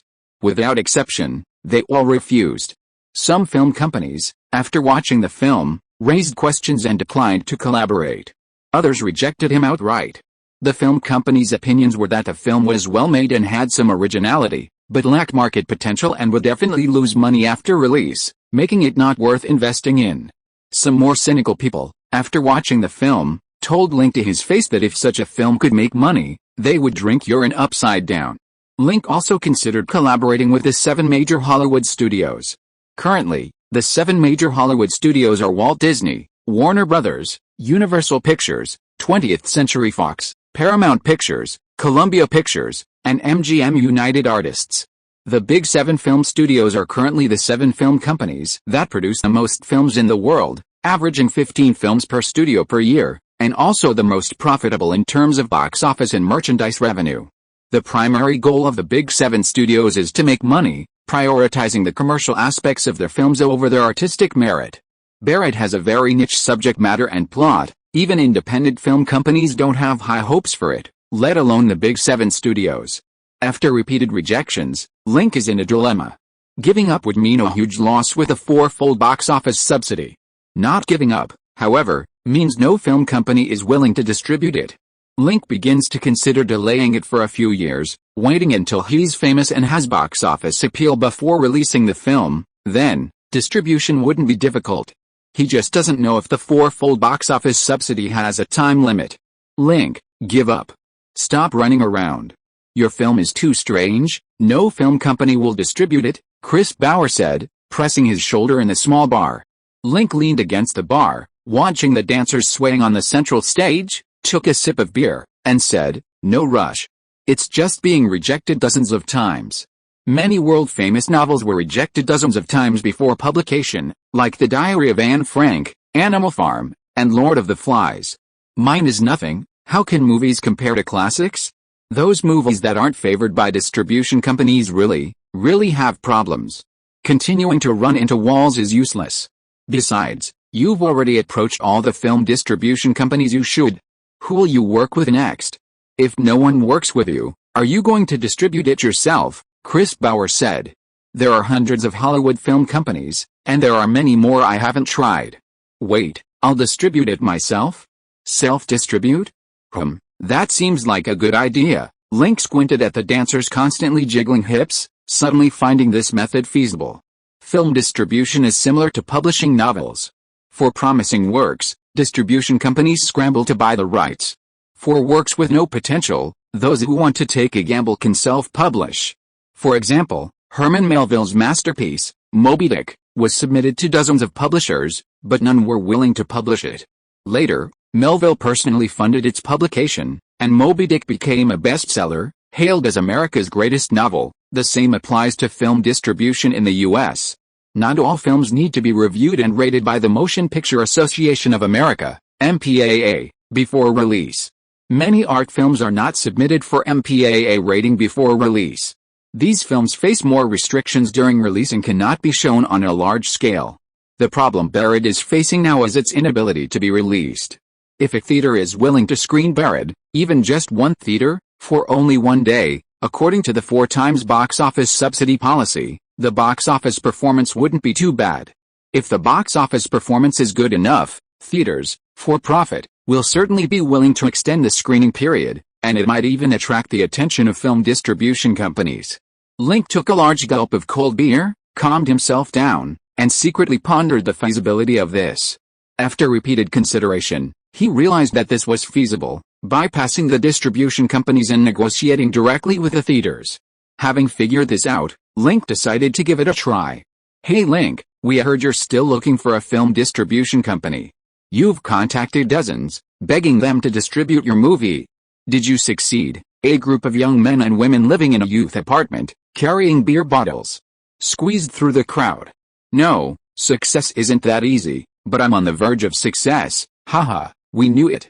Someone who's only been an extra for a few months wants to switch to making movies. It's not that easy. If you can do it, thousands of people in Hollywood can." A young man with a full sleeve tattoo laughed. "Link, come back. Start as an extra, hone your skills for a few years, and maybe one day we can become big stars, like Tom Hanks and Schwarzenegger, living in mansions, driving sports cars, earning millions of dollars per movie." Wow, That's so cool. Yeah, Link, being a director is too hard, being an actor is easier. Link, let's be actors together. We're waiting for you to give us acting pointers. You're really good at directing, the young men and women said. Sounds good. I'll seriously consider everyone's opinions. Link gestured to them with his beer bottle. Chapter 10 Exchange of Interests. After delivering 4 pizzas in the morning, Link rode his bike to the movie theaters in Grove Center, Hollywood, to check things out. In North America and Europe, the first quarter is typically a slow season for the film market. Few blockbusters are released during this period. Theaters mostly screen low-budget, art house, and independent films from niche audiences. While these films have unstable box office revenue, their longer release cycles allow theaters to negotiate higher revenue shares with distribution companies compared to commercial films. Therefore, niche films dominate the North American market during the first quarter. Recently released films include Paramount's comedy The Misfits, Walt Disney's animated film Beauty and the Beast and the thriller The Hand That Rocks the Cradle, Universal Pictures' Fried Green Tomatoes, Columbia Pictures' fantasy adventure Captain Hook, and Miramax's dark comedy Reservoir Dogs. Among these, commercial films like Beauty and the Beast and Captain Hook, released at the end of last year, have been showing until now. In terms of box office, Hollywood's total annual box office is currently relatively average. Last year, only 6 films grossed over $100 million at the North American box office, with a total North American box office of only $4.3 billion. This contrasts sharply with 20 years later, when inflation is high and 30 to 40 films annually gross over $100 million in North America, with total box office exceeding $10 billion.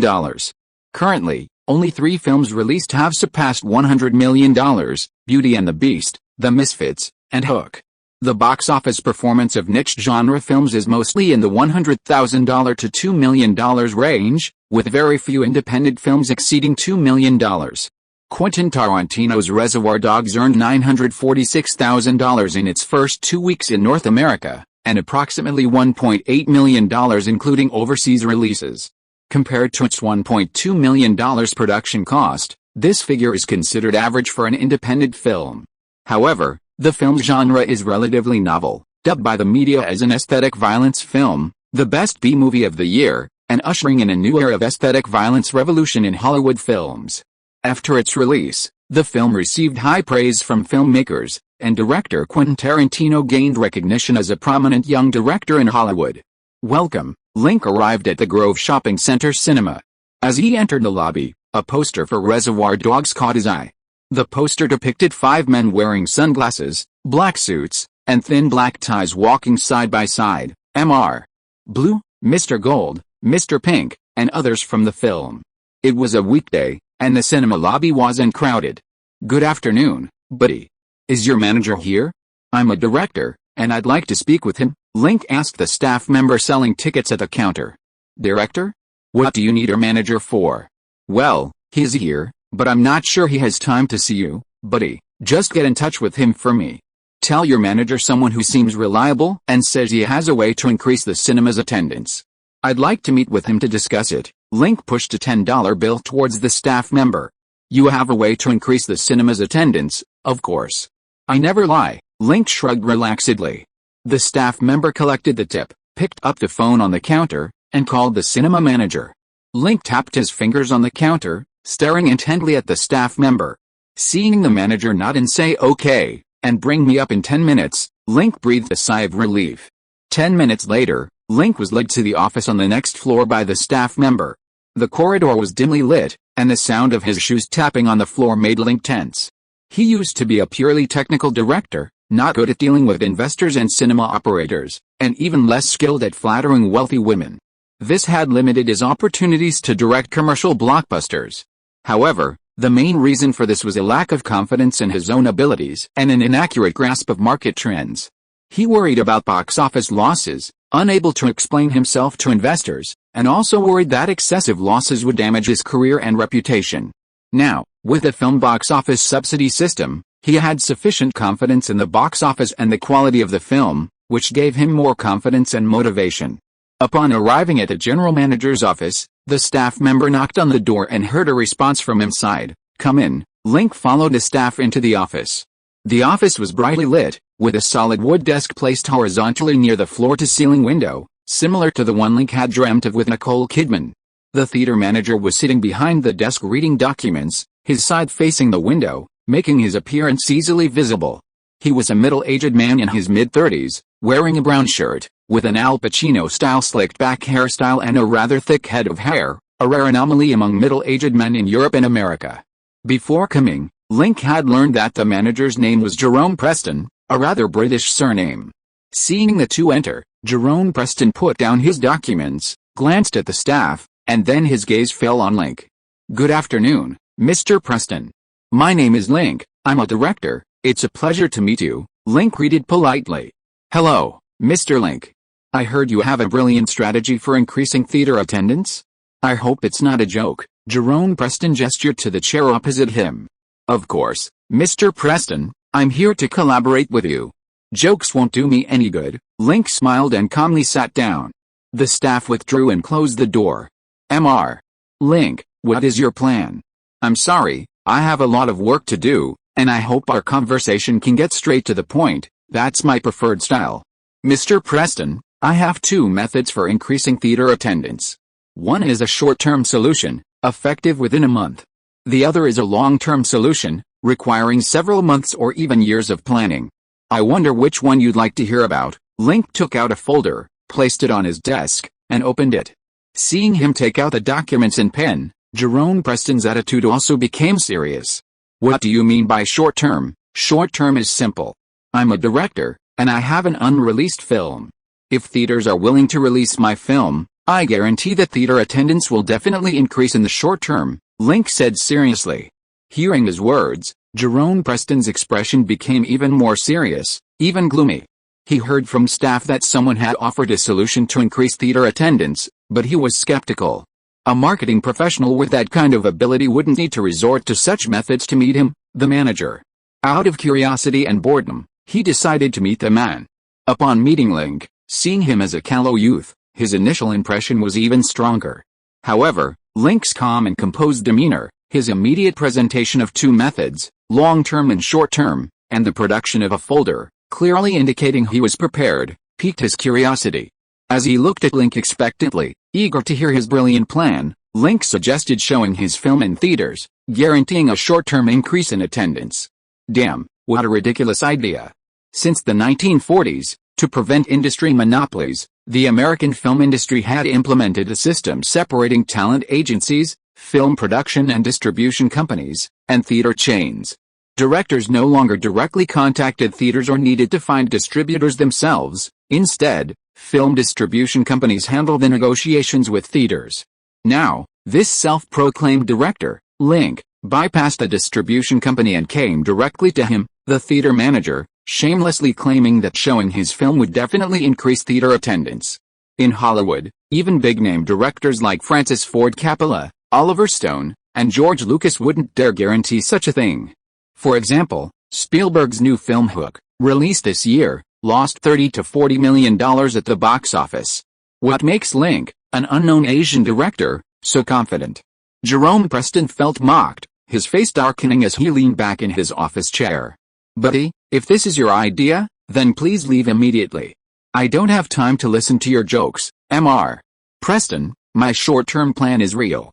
It's a pity you don't believe me, but time will prove I'm an honest man. Besides, this is my long-term plan, and I believe Mr. Preston will be interested after reading it." Link's expression remained unchanged as he pushed the folder to the middle of his desk. Jerome Preston glanced at him, then at the folder on the table, hesitated for a few seconds, and used a pen to open the folder. Chapter 11 Control. Jerome Preston didn't believe this guy named Link could come up with a good way to increase theater attendance. To get rid of Link as soon as possible, he decided to just take a look, one look, and then get rid of Link. But after reading the first plan, his eyes lit up, and he couldn't help but sit up, holding the document in both hands, and read it again. After finishing the first one, he continued with the second, and the third. His eyes grew brighter and brighter, as if he had suddenly had an epiphany. He looked at Link in surprise a few times. This young man who didn't look very old could actually come up with such a brilliant marketing plan? Mr. Link, did you come up with these ideas? Of course. I'm not just a director, I'm also a waiter at Burger King. Burger King and other fast food chains like KFC regularly have promotions, like Wednesdays and Thursdays. These used to be the busiest days, but after the fast food chains started offering discounts, they became the busiest. While doing my part-time job, I like to connect many things to my main job. Every time I see long lines at Burger King, I think about how I could use this marketing approach when my movies are released to boost box office revenue. After a long period of research, I found this method to be entirely feasible. This is also the inspiration for my first plan to increase audience attendance. Link spoke eloquently to Jerome Preston. This film marketing method was proposed by Lionsgate, the future 8th largest film studio in Hollywood, similar to Tuesday in the film industry, where all Lionsgate films are shown at 50% off, 60% off, or for free. This method sounds simple, like copying discount promotions from restaurants like KFC and McDonald's, but successfully applying it to the different industry of cinemas is extremely difficult in practice. Cinemas need to develop a more comprehensive approach based on market demand and big data analysis to ensure both audience attendance and profitability for both the film company and the cinemas. This is the main reason why many people might get inspiration from KFC's marketing methods but struggle to apply them effectively to cinemas. Mr. Lin, you are truly a remarkable marketing master. I frequently dine at KFC and have participated in these promotions. I've even considered adopting this marketing approach, but the profit models of the fast food industry and cinemas are different, making it extremely difficult to adapt. I never imagined it could be done this way, Jerome Preston exclaimed, flipping through the proposal. Besides the first one, the second proposal was also good: watch 4 movies a year at the same cinema and receive a free ticket. This method also seemed unoriginal, but ensuring cinema profitability and attracting audiences to participate were challenging questions. In Link's proposal, he put forward several solutions. Following his methods would not only allow theaters to make money from audiences, but also secure a larger share of box office revenue from the 7 major film studios. The third plan was equally impressive. After reading these 3 plans, Jerome Preston completely changed his opinion of Link. Link wasn't a boastful con man, but a remarkable marketing talent, especially in film marketing, where he possessed an extraordinary talent. If such a talent could be brought under his wing, he might become the head of AMC theaters in the Los Angeles area several years earlier. Click. Jerome Preston gently put down the folder, looked at the young man sitting calmly opposite him, and suddenly remembered that the man had come to the theater with a purpose, not just to bring him brilliant strategies to increase theater attendance. To prevent Link from making unreasonable demands, Jerome Preston suppressed his surprise and said calmly, Mr. Link, while these 3 proposals have some obvious flaws and impractical aspects, they are still ways to increase theater attendance. What are your requirements? Please state them. As long as they're not too outrageous, I can agree on behalf of AMC Entertainment Group. Mr. Preston, I'm a director with a high-quality film that I hope can be distributed here. My requirements aren't high. Give me 3 days and 10 screening rooms. If the box office performance is below average within 3 days, I will voluntarily end the screenings and present you with a proposal as a gift. Mr. Preston, can you accept this request? Link gestured. Why not partner with a film distribution company? If your film is high enough, a film company will definitely be willing to distribute it. If you don't know anyone in a film company, I can help you make connections, Jerome Preston asked. This is a very niche art house film. The distribution companies don't see its box office potential, so they refuse to work with it. I figured since they're not willing to make money, there's no need to work with them. So I came directly to the cinema to find you and work together to make big money, Mr. Preston, Link said. Jerome Preston leaned back in his seat, running his fingers through his thick hair, looking somewhat embarrassed. While there have been a few blockbuster films in Hollywood that were initially underestimated by distribution companies and couldn't find a distributor, yet still became box office hits after release, like Deep Throat, there has never been a film that was initially underestimated by all distribution companies and then became a huge success. He could tell from the slightest thing that Link's film wasn't very good. Out of politeness, he said, Mr. Link, could I watch your film first? Did you bring a VHS tape with you? Of course, Link took a VHS tape from his briefcase. That's good. Please follow me. The Grove Center Cinema is part of the AMC Theaters chain. AMC Theaters, part of AMC Entertainment, is the second largest movie theater chain in North America. With 379 theaters and 5,260 screens nationwide, averaging 13 screens per theater. This particular theater has 18 screening rooms, making it a relatively large theater in Los Angeles, frequently hosting premieres of new films. Link and Jerome Preston entered a rather luxurious screening room. The room wasn't large, with only about 60 seats. Jerome Preston handed the videotape to the projectionist and asked for 2 drinks. Link and Jerome sat in the front row to watch the film Barrett. Link had seen the film many times and felt indifferent watching it again. Jerome Preston, however, kept asking questions during the film. During the opening credits, he asked you if Link had really done Barrett all by himself. Did he write, direct, act, edit, and handle lighting, props, and sound recording all by himself? During the film, he asked you if all the scenes were really filmed in a small wooden box? One actor? A few simple tools to support a 10-minute story? Link's answers were all yes. After the 95-minute film ended, Jerome Preston rested his chin on his hand, lost in thought. From a personal perspective, the film was indeed good, novel, and refreshing. The plot and pacing were also good, maintaining a suspenseful atmosphere from beginning to end. Once immersed, one would unconsciously feel tension, oppression, and a strong sense of suffocation as the plot unfolded. Achieving these qualities would place it in the upper middle tier of thrillers. However, the film also had significant problems. In a thriller, there were no ghosts, zombies, blood splattering everywhere, mutilated limbs, or heart-pounding music. None of the elements that mainstream thrillers and horror films use as their main selling points were present. There was only a suffocating sense of suspense. This selling point was too monotonous, and the number of viewers willing to pay to see the film after its release would be very small. This was probably why Link had been repeatedly rejected when he approached film distribution companies for cooperation. Mr. Preston, after seeing the film, I wonder if you have changed your mind and agreed to my request, Link asked. Mr. Link, your film is of good quality, I'd give it a score of 75 or higher. However, my opinion is the same as those film distribution companies. Barrett is not suitable for theatrical release.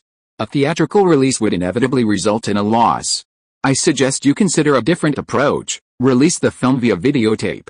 If you're willing, I can help you contact distribution companies in that area, Jerome Preston said. Link had considered releasing it on videotape, but the system only offered a 4x box office subsidy, not videotape or merchandise subsidies.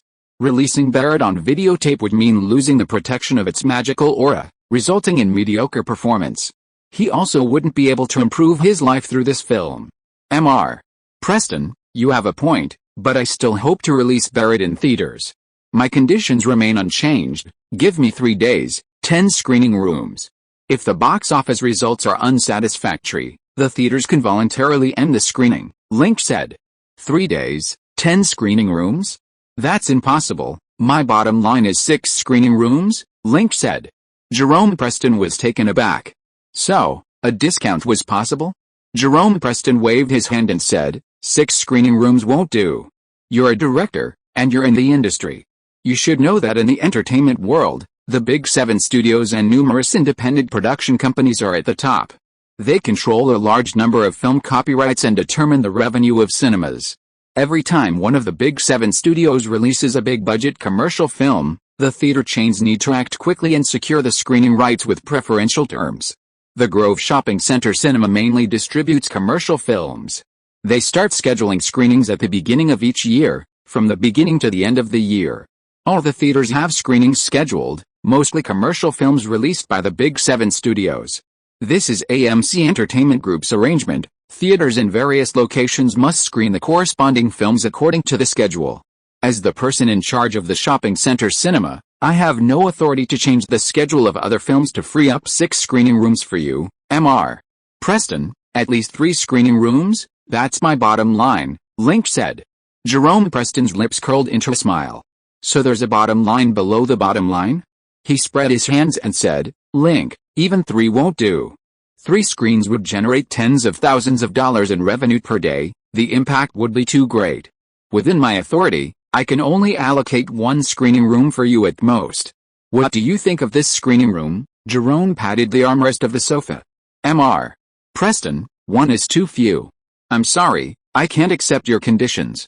However, It was a pleasure chatting with you, and I hope we have the opportunity to cooperate again. Link stood up and extended his hand to say goodbye. Jerome Preston looked at him questioningly. Isn't being able to screen in one screening room more in line with your expectations than not being able to screen at all? Why can't you accept my good intentions, Mr. Preston? You are the first theater manager I've met, but not the last. I'm glad you like my plan to increase theater attendance. Besides these 3 plans, I have others. Next, I plan to talk to other theater managers, hoping they can provide more screens for my film. Goodbye.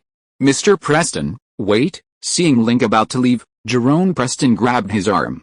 Jerome Preston had thought that after reviewing Link's proposal, he could control him and gain the upper hands in the negotiations. But he hadn't expected Link, this cunning fellow, to use this tactic against him. He regretted showing so much interest in Link's proposal in the office earlier, letting Link know its value and giving him leverage in the negotiation. Link, don't rush off, we can talk some more, Jerome Preston said sincerely. Link's proposal to increase theater attendance was highly valuable. Submitting it to AMC headquarters would surely demonstrate its worth. And he, the submitter, would gain recognition and attention from above. If everything went smoothly, he would have the opportunity to become the head of AMC theaters in the Los Angeles area and even California several years earlier, with his annual salary increasing many times over. How could he possibly miss such an opportunity for promotion and a raise? What frustrated him was that in this negotiation, he seemed to be manipulated by this 20-year-old. Damn. Chapter 12: A Good Opportunity. As the sun set, Link walked along the streets at dusk, gazing at the dazzling neon lights outside the bars and nightclubs, and the palm trees swaying in the night breeze. He felt that the night was different from before, seemingly much more pleasing to the eye. Earlier, after being kept at the cinema by Jerome Preston, the two had dinner at a Chinese restaurant in the shopping mall, casually discussing the film's distribution. Jerome Preston said that within his authority, he could arrange 2 theaters for Barrett, with at least 5 screenings per day.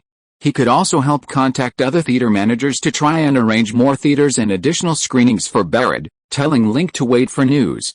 If everything went smoothly, Barrett could be released soon. But this wasn't a dream, many things were more difficult than expected. Before the box office figures were available, every step had to be taken seriously. Hey, Link, where have you been? When Link returned to the Bird Street youth apartment, a group of young people were having a party on the lawn in front of apartment building 10. Loud music blared, several cases of beer and drinks lay on the ground, and a few scantily clad men and women danced in the crowd. Every time someone made a provocative move, it elicited screams and howls. Chris Bauer, his muscular upper body bare, was dancing in the crowd when he saw Link pass by and stopped to greet him. Just got back from a movie theater, alone, or with that blonde? Eric, with his tattooed arm around a scantily clad woman, chuckled. What blonde? When did Link get a girlfriend? I didn't know, Chris Bauer and the people around him asked in confusion. Haha, didn't you guys see? A few days ago, Link brought a blonde woman back for the night. She was dressed elegantly in a women's suit, looked like a white-collar worker in a respectable company, probably in her 30s. I must say, Link, you have some unique taste, the tattooed Eric chuckled. Wow, Link, you have a girlfriend in her 30s, Link, you like older women, no wonder you rejected Lillian and Jennifer, Link, cool, a group of people teased loudly. Hey guys, your dancing is great, why don't you continue? I hope I'm not bothering you. Link picked up a bottle of beer and gestured. Link, come on, you're not a lone wolf in Los Angeles, you can't always stay out of our circle. Chris Bauer pushed Link's shoulder and pulled him into the circle. Link had no choice but to dance to the rhythm of the music for a while. The lively atmosphere and the Los Angeles weather made him sweat in less than 5 minutes. Link, a hot beauty moved into Building 13 today, and she looks older than us. If you like older women, you can try to pick her up. Chris Bauer, shirtless, winked at him. He, not only older, but this is also big, tattooed Eric scratched his butt and chest, winking and grinning lewdly. Link, forget it. That woman is beautiful, but she's incredibly arrogant. She looks down on people with her chin up and ignores them when they greet her. There's no way someone like us could ever get her, someone chimed in. Forget it, I'm too busy to pick up girls. You guys keep dancing, I'm going back to take a shower. Link finished a bottle of Budweiser Light and hummed Michael Jackson's latest single, Dangerous, as he returned to Building 13. On the way up to the third floor, he caught a whiff of an alluring perfume, a blend of rose and orange. Strong yet refreshing, undoubtedly a woman's scent. Turning the corner at the third floor staircase, he saw a woman's back to him. She wore a sleeveless dress, tall and voluptuous, with a slender waist and wide, rounded hips. She carried a Costco shopping bag, and as she climbed the stairs, her arms swayed, her hips twisting more dramatically. In the dim light of the stairwell, her silhouette was incredibly alluring. After reaching the third floor, the woman turned to the apartment on her right, the sound of her mid-heeled shoes clicking clearly on the floor. It had the atmosphere of a suspense movie. Link smiled and returned to his small apartment on the fourth floor. He took a hot shower, changed into loose pajamas, did a 3-minute plank on the floor, and lay on the bed, pondering the day's events before drifting off to sleep. Welcome, a lemonade and a chicken breast and vegetable burger, please. Yes, Ms. Moore, please wait a moment. In the morning, Link retrieved a chicken burger and a lemonade from the kitchen and handed them to the customer. After the customer left, Chris Bauer came over, nudged Link's arm, and excitedly pointed to the departing woman's back, asking, "Link, that was Ms. Julianne Moore, right? I can't believe she came to the store herself to buy a burger. Celebrities are people too, it's normal for them to come to the store to buy food." Link shrugged and wiped the counter with a rag. The person who had just come was indeed the famous actress Julianne Moore, who played the best friend of the third female lead in the blockbuster thriller The Hand That Rocks the Cradle. With her impressive acting skills and looks, Julianne Moore gained some fame in the American entertainment industry, becoming a well-known actress. However, working in Hollywood means a high probability of encountering celebrities, especially those who haven't yet become big stars. Link had seen too many on set over the past few months and was used to it. I heard Julianne Moore used to be a waitress, and she struggled in the entertainment industry for 7 or 8 years before finally becoming famous this year. I wish I could be like her, Chris Bauer said. Impossible. Julianne Moore is beautiful and a good actress. How can you compare to her? Another waitress named Michael said. Why not? I have muscles. Do you? Chris Bauer flexed his biceps. I'm taller than you, damn it, don't compare heights with me. While the two were playfully bickering, Link saw off a customer and heard his pager beep a few times. He took it out and looked at the number. It was Jerome Preston calling. Link told Chris Bauer something and went to a public phone booth on the street to make the call. Jerome Preston told Link that he had connected him with an art house cinema in Burbank, a 10-slot theater that specializes in showing low-budget independent films. The cinema had recently undergone renovations and finished a few days ahead of schedule, leaving about a week free. The cinema manager agreed to screen Barrett, but to avoid losses, Link needed to pay a $30,000 deposit. Link, $30,000 shouldn't be a problem, right? If the box office is good, they'll refund your deposit after the screening. Pretty good news, right? Jerome Preston chuckled. Jerome, I don't have any money, not even $100, Link said through gritted teeth. Are you kidding me?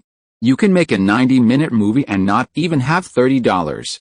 000, I spent all my savings on this movie, Tisk, you're something else. Okay, no deposit, then forget it. The shopping mall cinema can allocate 2 screens for your movie, about 16 screenings over 3 days. The Pershing Square AMC and the USC Campus AMC can also allocate 3 screens for Barrett, 20 screenings.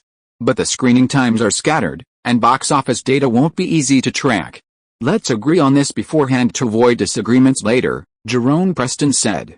Link had also considered this. He wasn't a distribution company, and he didn't have a statistician.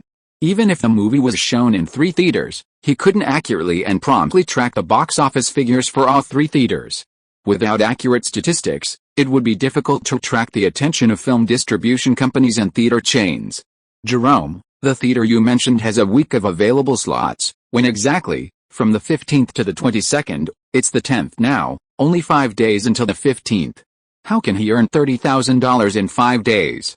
But this is a good opportunity, and it would be a shame to miss it. Jerome, give me 5 days. If I haven't earned $30,000 by then, we'll stick to the original plan and release it sporadically for 3 days. Okay, I'll wait for your good news. Link hung up the phone, rubbed his temples, and thought the release of Barrett was settled, but it turned out like this? It's so hard to accomplish anything when you're broke. Chapter 13, Making Some Money. Chris, how much money do you have?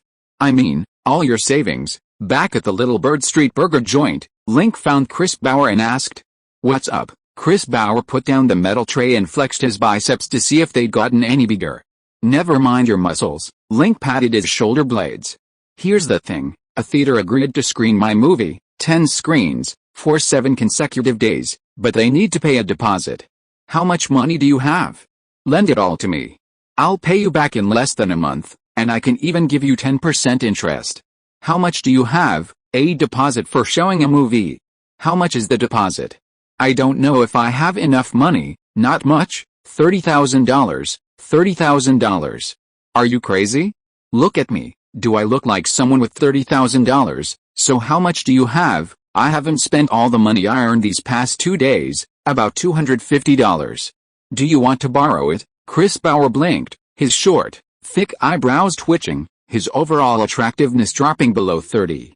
$250?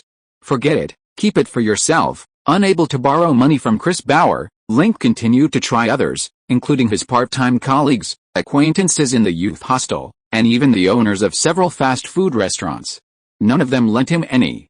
His colleagues and the people in the youth hostel were almost all spendthrifts. Every penny they earned from film sets or part-time jobs was gone in less than a day.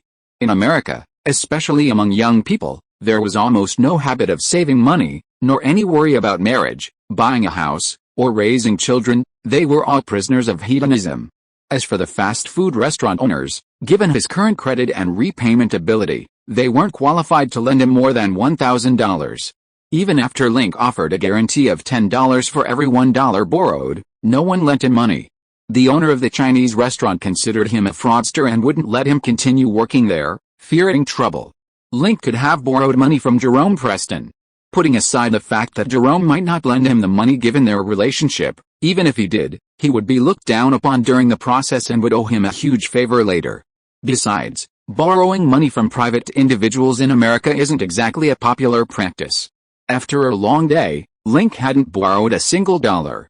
He tossed and turned in bed that night, unable to sleep. Even the moon outside his window seemed too bright. Around 1 a.m., he thought of a desperate solution. He got out of bed, naked, turned on the desk lamp, took out a new notebook and pen, and wrote 2 words on the cover, "Kill Bill." Kill Bill is Quentin Tarantino's 2003 film, about a retired female assassin whose entire family is murdered at her wedding by her former boss's men. She is critically injured and in a coma for 4 years, and upon waking, she travels the world seeking revenge. It's somewhat similar to the fate of Liu Zhangfeng, the leader of the Hangshan sect in Jin Yong's The Smiling, Proud Wanderer, except that after his family was killed, he didn't embark on a path of revenge. Kill Bill was a massive hit upon its release, leading to 3 sequels. It's considered Quentin Tarantino's directorial masterpiece and a classic of violent aesthetics. Link plagiarized the script to try and get some money from Tarantino.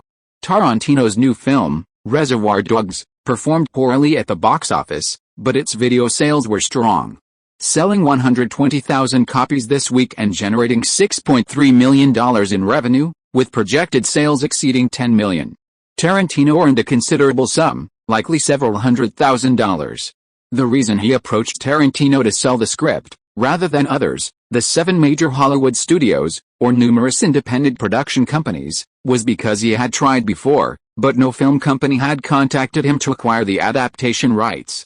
Link had also plagiarized a short science fiction novel and submitted it to a publisher, but after more than 3 months, there was still no response. Selling Tarantino's script to him had a higher probability of success than submitting it to a film company. Link stretched his stiff back after writing from midnight until morning, asked Chris Bauer for help to get a day off, ate a bowl of noodles with a poached egg, and continued writing his script at his desk. "Look at me, Matsumoto, take a good look at my face, my eyes, my nose, my chin, my mouth. Doesn't it look familiar? Don't I resemble someone whom you murdered?" Quentin's scripts have a common flaw: too much filler, but this filler contains a lot of humor and wit, as well as connections to other plot points. Cutting it would significantly diminish the meaning. Link had read Kill Bill Volume 1 and 2 several times and analyzed the film's structure and cinematic language, but he hadn't memorized the dialogue. When copying the script, he didn't try to simply recite the original lines, but instead designed the dialogue in his own style based on the main storyline. He also expanded the descriptions of Chinese kung fu. He didn't know if his revised script would impress Quentin, but he could only try. Under the lamplight, Link was engrossed in writing a script at his desk. The female protagonist, following his plot, flew from Texas to Okinawa, Tokyo, China, and Mexico, killing one enemy after another. Before he finished writing, a rumbling sound of hunger filled his stomach. Link raised his stiff neck. The clock on the desk pointed to the 6 or 7 o'clock range. The chandelier in the room had been on all day, and the sunrise outside the window had unknowingly turned into sunset. Link put down his pen, rubbed his wrists, and went to the kitchen to cook some spaghetti. He took a piece of beef brisket from the small refrigerator, cut it into small pieces, blanched it, and then pan-fried it. He then chopped 2 fresh tomatoes, ginger slices, scallions, black sesame seeds, and seasoning sauce, and simmered them in the pot. After eating the tomato and beef brisket spaghetti, Link remembered something. He went downstairs to the phone booth and called Quentin to ask if he had time the next day. He had a very interesting script he wanted to see. Quentin said he didn't have time. He was in New York promoting Reservoir Dogs and handling some work-related matters. He'd probably be back next week, and then he could look at Quentin's script. But next week would be too late. Link asked you if he could come back tomorrow or the day after. Quentin asked, puzzled, why the rush to see a script? Link said he had something very important, a matter of life and death, and asked where Quentin was in New York so he could bring the script to him. Quentin's tone became helpless, saying he could give him producer Lawrence Bender's contact information. Seeing Lawrence Bender would be the same. Link considered Quentin's suggestion. While Lawrence Bender was a good producer with a good eye, a script like Kill Bill was a perfect fit for Quentin, but not necessarily for Lawrence Bender. Besides, time was tight. Seeing Lawrence Bender would take at least a day, and if they didn't reach an agreement, there wouldn't be enough time to go back to Quentin. Link, emboldened, asked Quentin where he lived in New York, wanting to visit him with a gift. Quentin reluctantly gave him his address, adding that he was flying to London the day after tomorrow for an overseas promotional event for his film, and if Link insisted on coming, it would be best if he came before tomorrow. Link agreed, saying he'd see him in New York the next day. After Quentin hung up, he called Jerome Preston. He told Jerome he was raising money and asked if it was possible to talk to the manager of Consolidated Theaters in Burbank about a $10,000 deposit. He wanted to reserve the film for 3 days. If the box office was below average after 3 days, they would reconsider. Jerome Preston called him crazy, then reluctantly told him he could talk to the Consolidated Theaters manager, but he needed an answer by the day after tomorrow regarding his preferred distribution method. He explained that the theaters were doing preparations before the film's release and hoped Link would understand. Link expressed his understanding and thanked Jerome. Jerome Preston said he had submitted a cinema marketing plan to AMC Entertainment Group after refining it. If headquarters liked the plan, there might be a bonus. Link asked you if he wanted to wait a while before considering self-financing. Link asked Jerome if he was sure about the bonus, and if so, how long it would take to pay it out, according to AMC's usual practice. Jerome Preston said he wasn't sure, but according to practice, if there was one, it would be paid out before Christmas. Link said never mind, and wished him and his family good night. Hanging up, Link hurried upstairs to continue writing his script. At the turn on the 3rd floor staircase, his shoulders suddenly bumped into something soft and springy. The owner of the object cried out, and the air filled with a stronger scent of roses mixed with oranges. "Excuse me, Mom, it was so careless of me." "Oh, are you Monica Bellucci?" Link took a step back apologetically, looking at the woman opposite him who resembled an Italian actress, known as Wallflower. "Hello, do you know me?" The woman clutched her left chest, sizing him up. Her English wasn't fluent. "My name is Link. I work part-time at the Hollywood Boulevard pizza shop. I delivered pizzas to your crew a few days ago, for Dracula, right? I saw you in the break room that day. You were very beautiful and memorable. Thank you, Ms. Bellucci. The security situation here is rather poor, especially for beautiful women. If you live alone, it's best to stay home at night. Goodbye." Link waved, strode up to the 4th floor, and returned to his small apartment to continue writing his script. Around 2 a.m., he finished the revised version of Kill Bill's script. The entire script was 22 pages long, with narration, dialogue, scene design, character relationships, and other elements totaling about 30,000 words. After finishing, he drank a cup of hot water and found himself wide awake, extremely alert. He wandered around the room for a bit, then sat down again to write a new script, Django Unchained, a new plan B. If Quentin Tarantino doesn't like Kill Bill, he can be given a second script to read. What if he doesn't like either? Hopefully that won't happen. Chapter 14 Misunderstanding. Fall back. Fall back, hands up. Don't move. Don't move. That morning, Link finished the outline of his second script, packed a few simple bags, and rushed to Los Angeles International Airport by subway. He bought a $88 ticket for the 11:25 a.m. flight to New York. However, during security screening, he was pinned to the ground and searched by two black security guards, and someone even pointed a gun at his head. Completely bewildered, Link was taken to the airport security office for questioning. The police asked him why he had taped two notebooks to his waist. Link explained that he was a director and screenwriter, and these two scripts were very important. Considering the many pickpockets in Los Angeles and New York, he was worried the scripts might be stolen en route, so he taped them to his waist. Link then recounted his previous experience traveling by train from Salt Lake City back to Los Angeles, where his backpack was stolen while he slept. The security situation in America is truly terrible. The policewoman in the office glanced at his notes. It was indeed a script. She rolled her eyes and told him that there weren't as many thieves in America as he thought, and he didn't need to be so careful. She also said the script was too violent and hoped he could write some love stories instead, as she enjoyed watching romance movies. The misunderstanding cleared up. Link hurriedly ran into the airport with his script, rushed up the stairs to his seat, and breathed a sigh of relief. To avoid further misunderstandings in New York, this time he chose to keep the script in his breast pocket and take it out at security. The flight from Los Angeles on the west coast of the Pacific to New York on the east coast of the Atlantic was about 5 hours. Link sat in his seat, flipping through the script, correcting misspelled words and grammar. Whether it was the swaying of the flight or the softness of the seat, he only managed to correct less than a page before his eyelids began to droop. He didn't resist, stuffing the script into his coat pocket, pulling out the leg rest, and falling fast asleep. Thud. Damn yellow-skinned monkey, can you please stop snoring when you're sleeping? Your noise is so loud. How is our boss supposed to sleep? Sorry. Sorry, shit. You fatso, what did you call me? Link was sleeping when someone slapped him from behind. He opened his eyes and instinctively apologized, but then remembered the insulting language. He immediately stood up and started cursing at the person behind him. However, when he saw the person behind him, he felt a little intimidated. The man was a black man over 190 centimeters tall, extremely obese, weighing over 300 pounds, and entirely black, a highly authentic African American. Near the fat black man sat two other black men. One had a thick gold chain around his neck, chewed gum, and looked arrogant, resembling a braggart. The other had dreadlocks, wore headphones, and had his feet propped up on the seat in front of him, forcing the passenger in front to cover their nose. Yellow-skinned monkey, so what? The fat black man sneered, his thick lips parting in a wide grin. I know you want me to attack you with insults, but I won't. I'm a cultured person, my race has 5,000 years of history and culture, and I won't lower my moral standards to become as repulsive as you.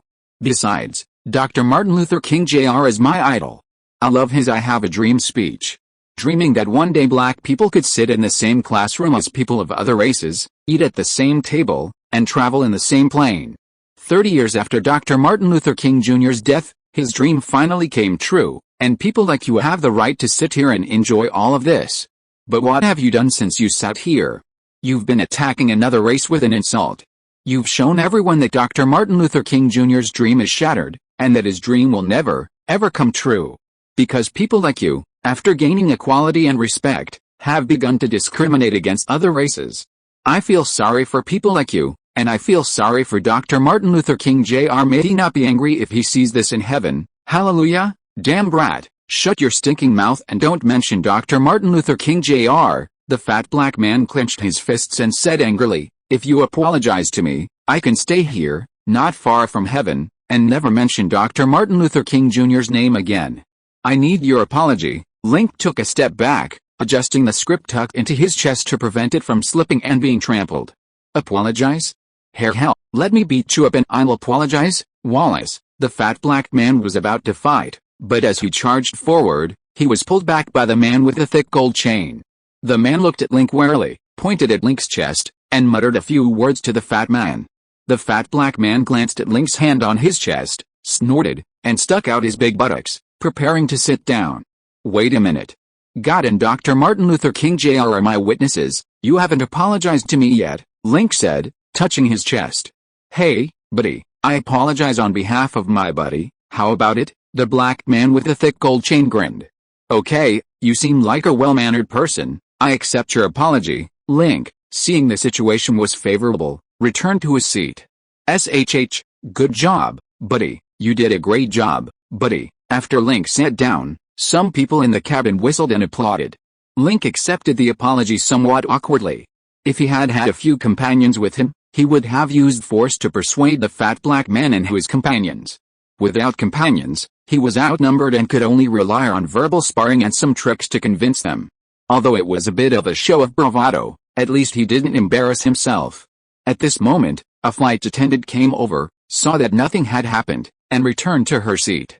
But a few minutes later, a blonde woman wearing a purser badge came over, stood in front of Link's seat, and claimed that someone had reported him for carrying a dangerous weapon. She asked him to hand it over first, and the crew would keep it for safekeeping until they arrived at the airport. Dangerous weapon? Where? Link asked doubtfully. The informant claims it was in your jacket pocket. A pen is considered a dangerous item. Link took a pen and 2 scripts from his pocket, then shook his jacket. Los Angeles is comfortable this time of year. A t-shirt is enough. The East Coast is currently quite cold, below 20 degrees Celsius. He had worn a jacket before coming, but it was too thin to hide anything. Sir, thank you for your cooperation. This might be a misunderstanding. I'm sorry to have disturbed your rest. It's alright, it's your job. I understand, sir. Have a pleasant journey. The flight attendant smiled and withdrew. Link took out his scripts and continued revising. Bang! Someone kicked the back of his seat. Kid, you've messed with me. I'll give you a good beating in New York, someone behind him said through gritted teeth. Link's expression remained unchanged as he continued revising the scripts. After the plane landed at LaGuardia Airport in Queens, New York, Link grabbed his backpack, quickly exited the plane, and left the airport. Passing a supermarket, he casually bought a pair of sunglasses and put them on. Not far behind him, 2 black men were looking around suspiciously. After getting into the taxi, Link breathed a sigh of relief and told the driver to go to the apartment complex on 45th Street in Lower Manhattan. Hey buddy, the girls there are hot. Did you come to New York to pick up girls? The driver turned around, his dark, chubby face revealing a set of big white teeth. If you are listening to this novel on a channel other than Fanfic World, it means it was downloaded and re-uploaded without effort. We warmly invite you to visit our channel, Fanfic World. There you will find the original version of this story and many other novels of various genres. We look forward to seeing you dive into a world of incredible novels. Chapter 15 Selling Scripts. The flight from Los Angeles to New York took 4 hours and 50 minutes. By the time I took a taxi from Queens to Lower Manhattan, it was already 6 p.m. New York City is at a higher latitude than Los Angeles, and at 6 p.m., the sky was overcast, and the streetlights were dim, obscured by the surrounding skyscrapers. However, New York City is currently one of the most bustling and densely populated cities in the world, especially Manhattan, which is many times more vibrant and lively than the fragmented Los Angeles. At dusk, the streets of Lower Manhattan were bustling with cars and horns, and the sidewalks were filled with people of all kinds of attire and skin colors. The proportion of handsome men and beautiful women was no less than in the entertainment capital of Los Angeles.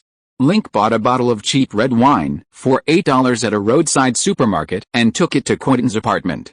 The 45th Street apartment building was even taller and more dilapidated than the West Hollywood youth housing complex. It was over 10 stories high, with exposed walls on the sides.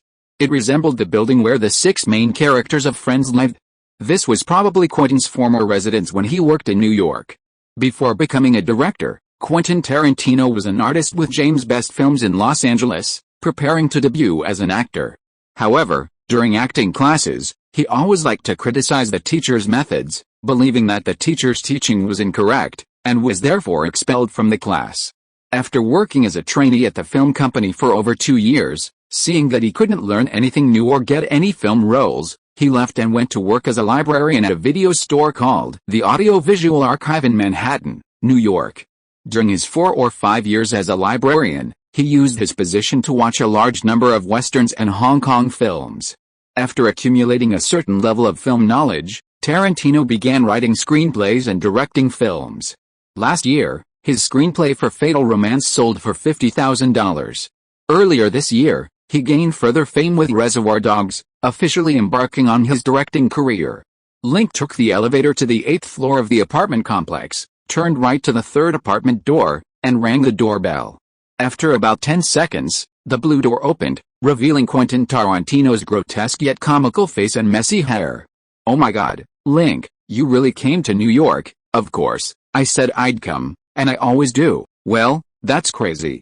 Come on in." Upon entering the apartment, Link found someone inside, a scantily clad woman in black stockings, her feet propped up on a low table, and Quentin in an open-fronted nightgown. "Quentin, you said on the phone you were alone, but there are 2 of you. 2 people will cost extra." The woman swayed her hips, her eyes giving Link a suggestive once-over. "Debbie, I have things to do. Our date is over, you spoil sport." "I'm not giving you your money back." The woman slipped on her high heels and swayed away. Link had been in America for 4 or 5 months and had seen all sorts of weird things. He was used to this kind of thing and didn't even have the energy to tease Quentin. "Sorry to interrupt your date." "Haha, no, I'm writing a script." "Yes, I have a habit when I write scripts. I like to find a lady to listen. I tell her the story first, and if she likes it, I write it down and then find other women to listen. If they all like it, it means my idea is pretty good." "That's a good method. I'll try it sometime." Link nodded, sat down on the sofa opposite, took out the script of Kill Bill from his backpack, and handed it to Quentin to look at. "You flew all the way from Los Angeles to New York just to see me read your script?" Quentin held the script, looked at the cover, and showed a surprised expression. "Take a look at my new script first, we can talk about other things later." "Okay, let me see your script." "You can watch TV, get something to eat, please help yourself here, I will." While Quentin was reading the script, Link sat for a while, then stood up and moved around. Mainly because the sofa was too soft, he was worried that he might accidentally fall asleep on the sofa and miss a good opportunity to discuss the script with Quentin. He made himself a cup of instant coffee in a glass and went to the half-open back window. The sky outside was completely dark, a gentle night breeze was blowing, and many windows in the opposite apartment building were lit up. In the distance, stars twinkled, and nearby, one could almost see the living room across the way. On the 6th floor of the opposite building, a woman was leaning against the windowsill, someone was playing tricks on her from behind, and her pig-like screams could be heard even from the window. When Link saw the scene across the way, he instinctively turned his head away, avoiding looking. But then he suddenly realized that since the residents across the way had chosen to perform this sacred ritual from their windows, it meant they needed an audience to enhance the sense of ceremony. Link sipped his slightly acidic coffee, looking at the scenery across the way, feeling a sense of comfort. Unfortunately, human strength has its limits. With a muffled snort like a wild boar hitting a wall, everything fell silent. "Hey, dude, that's no good, too weak, ha ha ha." Many teasing voices came from upstairs and downstairs. Link returned to the sofa and sat down, seeing a script on the low table. He asked Quentin if he could read it, and Quentin said it was up to him. Link took a look, it reeked of foot odor. The script had no title, but from the opening names, dialogue, and scenes, it was clear this was Quentin Tarantino's second film script, Pulp Fiction. The manuscript was heavily edited, riddled with grammatical and spelling errors. Unless one had a deep understanding of the Pulp Fiction plot, it was almost unrecognizable as a script. Link managed to read a few pages. It was indeed the plot of Pulp Fiction, but many parts differed from the film, making it less than a third complete. "How is my script?" Link asked, putting down his own script at the same time as Tarantino. "Not bad, it's a good story. You understand how I wrote it?" "I barely understand." "It uses a multi-narrative structure, right? Each story has its own protagonist, but in another story, they become supporting characters, just like each of us. From my own perspective, I'm the protagonist. From someone else's perspective, I'm a supporting character. You use familiar character relationships to connect several stories, forming a logical loop. This design is very cool. I'll look forward to your new movie." "You really understand it? Is my story that simple? You only glance at it and you could figure out the whole storyline." Quentin looked somewhat frustrated. unable to accept that it was true. He spent over a year writing the story, believing it to be profound and unfathomable. He thought that after its release, many viewers would be completely confused, not understanding the situation, but after others explained it, they would suddenly understand and praise the film highly. Like a master of mazes, spending years setting up what he considered a very profound maze, one that no one could easily see through. The result was completely different. Link casually glanced at the script, and without much thought, explained the story's plot and logic perfectly. This showed that his attempt to create a convoluted narrative wasn't very clever. After finishing, Link realized he'd slipped up, inadvertently revealing his viewing experience prematurely, which seemed to have offended Quentin. Is it really that complicated? Stanley Kubrick's 1956 film Carnage is also of this type. After reading the second story in your script, I knew you were probably trying to emulate Kubrick's style. Stanley Kubrick was a renowned American director who entered the directing world in the early 1950s, directing numerous Oscar-winning films, including The Shining, A Clockwork Orange, Full Metal Jacket, and the unreleased Eyes Wide Shut. Carnage, filmed in 1956, employed a multi-narrative structure, depicting a racetrack robbery from the perspectives of several different characters. This film had a significant influence on later dark and violent films, especially Quentin Tarantino's movies. Tarantino has also publicly stated his admiration for Kubrick's films. Okay, you're right. I did use Kubrick's multi-narrative method, but it's more complex and interesting than the setup in Carnage. You can read it after I finish the script, okay? So, give me your opinion on my script. What do you think after reading it? Link leaned back on the sofa, crossing his legs. Your script is very good. Although it's not as complex as mine, the story is very interesting, especially the revenge-killing plot, which suits my taste. Is this the script you're preparing for your next movie? No, I need money. I'm going to sell the script. If you like it, I can sell it to you. Sell it to me? You flew from Los Angeles to New York to buy your script from me. Yes, I've seen Reservoir Dogs. Only you can make this type of script well. I don't think it'll be good for anyone else, so I want to sell the script to you. Link was very direct, without any beating around the bush. Quentin looked at him, then looked down at the script, a puzzled expression on his rough face.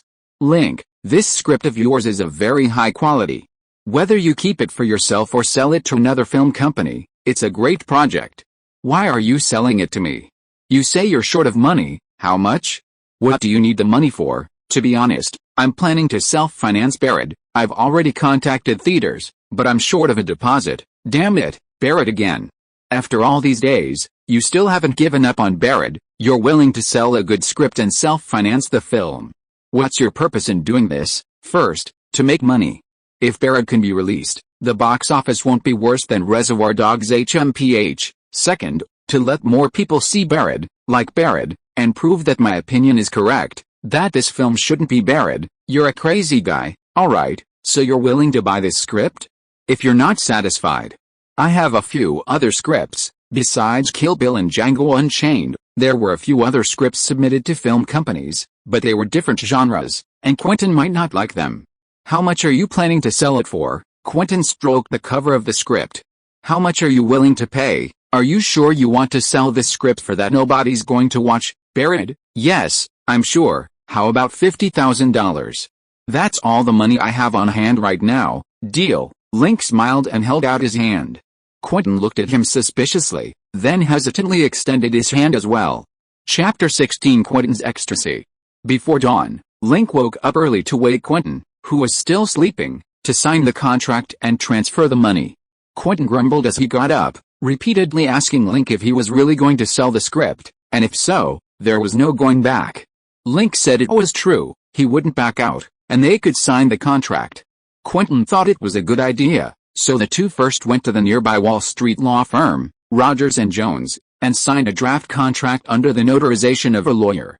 Then they went to Citibank to transfer the money and complete the transaction. Link breathed a sigh of relief when he saw the amount in his Citibank account. The trip hadn't been in vain. He went outside to call Jerome Preston in Los Angeles to inquire about his negotiations with the manager of the Burbank Theater. Jerome Preston told him helplessly that William Mason, the manager of the Burbank Theater, had agreed to reduce the deposit amount, but the minimum was $20,000. He wouldn't do it for less than $20,000. Link, There's really no need to haggle over a deposit of $20,000 or $30,000. If you're short of money and don't want to borrow from others, how about this? I'll pay the deposit for you first, and then deduct it from your share when AMC headquarters distributes bonuses later. Jerome, thank you for your kindness, but no need. Please tell manager William Mason that I will give him the full $30,000 deposit. I hope that when Barrett is released, I can get some prominent display space in the theater to facilitate the film's promotion. You have money to pay the deposit? Where are you going to earn $30,000 in 3 days? You're not going to rob a bank in New York, are you? Of course not. Look at the movies. Which robber is Chinese? Chinese people get rich with their brains, they don't need to do this. I wrote a script, someone took a liking to it, and it sold for a good price. Link glanced at Quentin, who was on the phone in the car. Before coming to New York, the reason he asked Jerome Preston to help negotiate a lower deposit was because he was worried that the script wouldn't sell for more than $30,000. Now that the script sold for $50,000, money emboldened him. He didn't need to appear too shabby. In America, being too shabby would be looked down upon, while earning tens of thousands of dollars in 3 days would only inspire admiration. A script selling for tens of thousands of dollars? Tisk, Link, I must say, you're an incredible guy.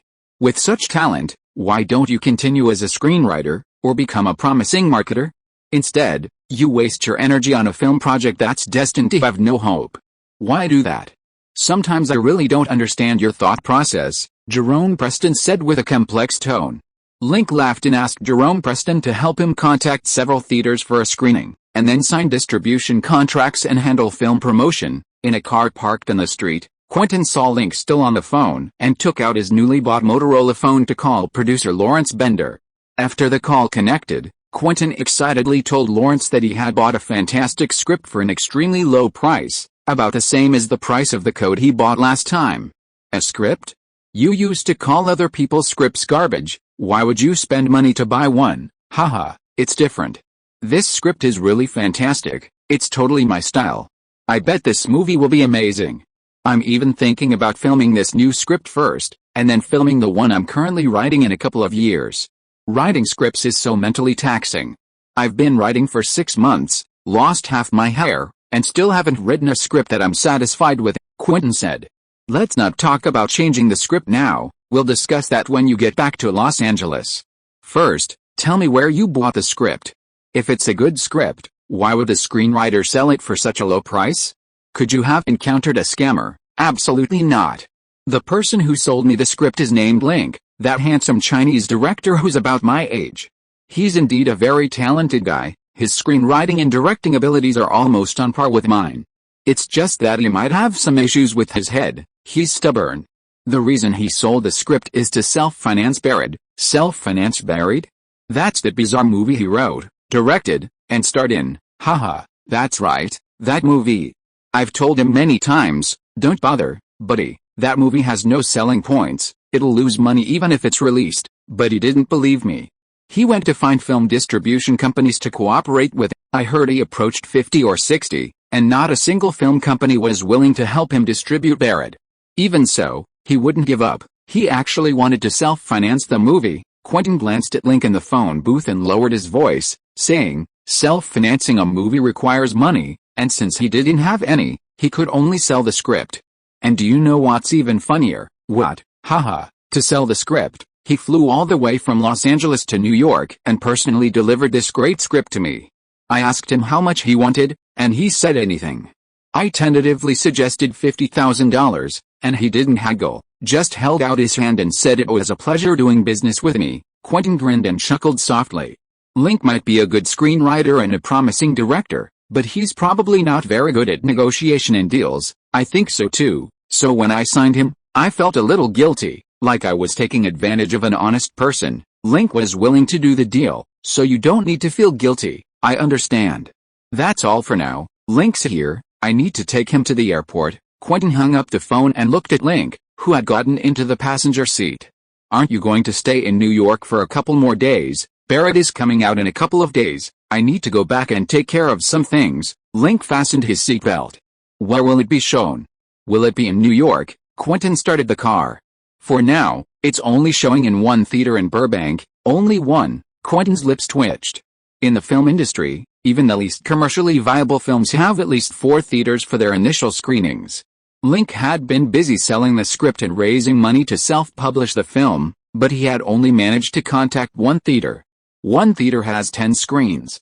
It's not many, but I believe that in a few weeks, not only will New York theaters be showing Barrett, but theaters in every city in America will be showing Barrett. Ah, yes, you're right. I hope your dream comes true. Quentin gritted his teeth, thinking about sad things. To keep from bursting out laughing in front of Link. The car arrived at JFK International Airport. Link got out of the car, waved goodbye, and Quentin watched his retreating figure, rolled up the window, and burst into laughter, leaning on the steering wheel. Chapter 17 Buried Alive Premiere. Good morning, ladies and gentlemen. Our plane is about to take off, with an estimated flight time of 4 hours and 52 minutes. Hearing the plane take off, Link leaned back in his seat and breathed a sigh of relief. He was finally leaving New York safely, without being blocked by that group of black people. Back in Los Angeles, Link didn't have time to rest. He contacted Jerome Preston and William Mason, the manager of the United Theater, and his newly hired lawyer, Sean Dunn, and signed 3 contracts at the AMC Theater in Grove Shopping Center. 2 were film distribution contracts, specifying the release date, number of screenings, and promotional terms. The contract with William Mason also included a clause regarding the use of a $30,000 deposit. According to the contract, if Barrett's box office revenue fell below the minimum guarantee for art film previews, an average of $5,000 per theater per day, within the first 7 days of screening, Link would have to use the deposit to compensate the theaters for their losses. If it exceeded the minimum guarantee, no such guarantee was required, and the theaters would refund all deposits, along with a share of the box office revenue, after the film's run. Link also signed a cooperation agreement with a film advertising studio introduced by Jerome Preston to help design and produce movie posters. Link also personally contacted the marketing department of the Los Angeles Times, spending $5,000 to buy a small space in the entertainment section to publish information about the release of Barrett. In addition, Link also had to personally handle tasks such as copying videotapes, arranging people to put up movie posters, and box office statistics. In the 3 days after returning from New York, Link ran around, not only spending all his money but also exhausting all his energy, and losing more than 5 pounds. Fortunately, the results were good. After several days of busy work, tomorrow Barrett will officially open in 10 theaters of the Union Theater in Burbank and 2 theaters of the Grove Shopping Center Cinema. After Barrett is released, the moment of witnessing a miracle will come. At around 9 o'clock in the evening, Link yawned, stretched, and walked up to the 4th floor with his half-crippled legs. Link was about to go back to his small apartment and get a good night's sleep, so he could be refreshed for tomorrow's Barrett premiere. But as he reached the apartment door, he suddenly noticed a rent arrears notice on the door, and the lock was fastened with a chain. Link paused, startled. The building manager had reminded him a few days ago that rent was due on the 15th, but he'd been too busy and had completely forgotten. Link slapped his forehead and went back downstairs, knocked on the small window of the dormitory management office, and apologized to the manager, Lucy, saying he'd been so busy he'd forgotten and would definitely find a way to pay all the outstanding rent by tomorrow. Tomorrow? Don't try to fool me. You don't have money today. How can you have it tomorrow? I really do have money, just no cash. My money is all in my bank account. Look, this is my Citibank card. How? Everyone has a few bank cards. If the balance on this card exceeds $10, I'll eat it right here. Lucy, I'm really not lying to you. This isn't an ordinary bank card, it's a credit card with loan eligibility, a loan limit of $5,000. I promise, by noon tomorrow, I'll pay off all the rent arrears and won't cause you any trouble. Really, absolutely. By the way, Lucy, what do you like to eat? I'll bring you breakfast tomorrow. Get lost. Don't try to fool me with that. I'm not some 17 or 18-year-old brat. Lucy slammed her thick hand on the windowsill, then pulled it away, revealing a key. If you don't pay off the rent by noon tomorrow, I'll throw you and all your junk furniture out. Click. Lucy slammed the small window shut. Hey, Lucy. Thanks, Link smiled, holding the key to the padlock, and turned around to see Monica Bellucci walking past him with her bag. Hi, Monica, just back. Hi. Monica Bellucci glanced at him, nodded, and walked past in her mid-heeled shoes, leaving behind a cold silhouette. Link smiled faintly. A few days ago, the people in the apartment building had mentioned a beautiful woman who seemed very aloof. This was probably her. Monica, have you finished filming your scenes for Dracula? Yes, I only have 2 scenes in that movie, Monica said, walking ahead. Are you auditioning for a new role recently? Yes. Any successes? No, unfortunately, my new movie hasn't started filming yet, otherwise I could give you a role. Your new movie? Monica finally slowed down and glanced back at him. My name is Link, and I'm a director. Hello, Director Link, Monica responded casually, swaying her ample hips as she went upstairs. Link watched her retreating figure, a slight smile playing on his lips. Back in his small 4th-floor apartment, Link collapsed onto the bed, intending to lie down for a while, take a shower, and cook some late-night snacks before sleeping. But he was too tired, and he drifted off to sleep as soon as he touched the bed. He slept until dawn. Early the next morning, Link went to the Citibank counter to withdraw $5,000. Lucy was right, the balance on the card was less than $10, but it had creditworthiness, allowing him to borrow $5,000. After paying the rent in the morning, Link took Chris Bauer to the Grove Shopping Center, where Barrett officially premiered that day. Wow, so many people. Link, did you invite them to support the movie? Arriving at the crowded Grove Shopping Center, they saw a long red carpet laid out in front, lined with many citizens and 40 or 50 media personnel with cameras and microphones. In the center of the red carpet, several well-dressed people slowly walked forward, signing autographs and posing for photos in front of a huge movie poster. These were all movie stars: Oscar winner Anthony Hopkins, famous actress Spielberg Shepard, A-list actress Diane Lane, renowned actor and director Richard Attenborough, and famous actress Julianne Moore, among others. Isn't Chaplin dead? Why is there a poster of him here? Chris Bauer also saw the huge movie poster. A man wearing a bowler hat stood at the entrance, leaning on a small cane, right hand on his hip, striking the classic pose of the comedy master Charlie Chaplin. The poster at the top read Chaplin, directed by Richard Attenborough, and starring Robert Downey Jr., Anthony Hopkins, Kevin Kline, and Geraldine Chaplin. Downey, look here. Suddenly, the audience on both sides of the red carpet shouted loudly, and the famous movie star, Robert Downey Jr., made a dazzling entrance. Robert Downey Jr., 28 years old this year, looks much younger than in the Iron Man series, with no stubble on his face. He wore a well-tailored Armani suit, a Chaplin-style black bowler hat, and carried a cane in his right hand as he strode onto the red carpet. Behind him were 3 beautiful young actresses: Moira Kelly, lead actress; Marissa Tomei, third lead actress; and Mila Jovovich, fourth lead actress, who will also be the female lead in the future Resident Evil series. Robert Downey Jr. waved to the fans as he walked, occasionally striking a few classic Chaplin poses, eliciting waves of enthusiastic cheers from the audience. Robert Downey Jr. is a famous Jewish actor who started his career as a child star.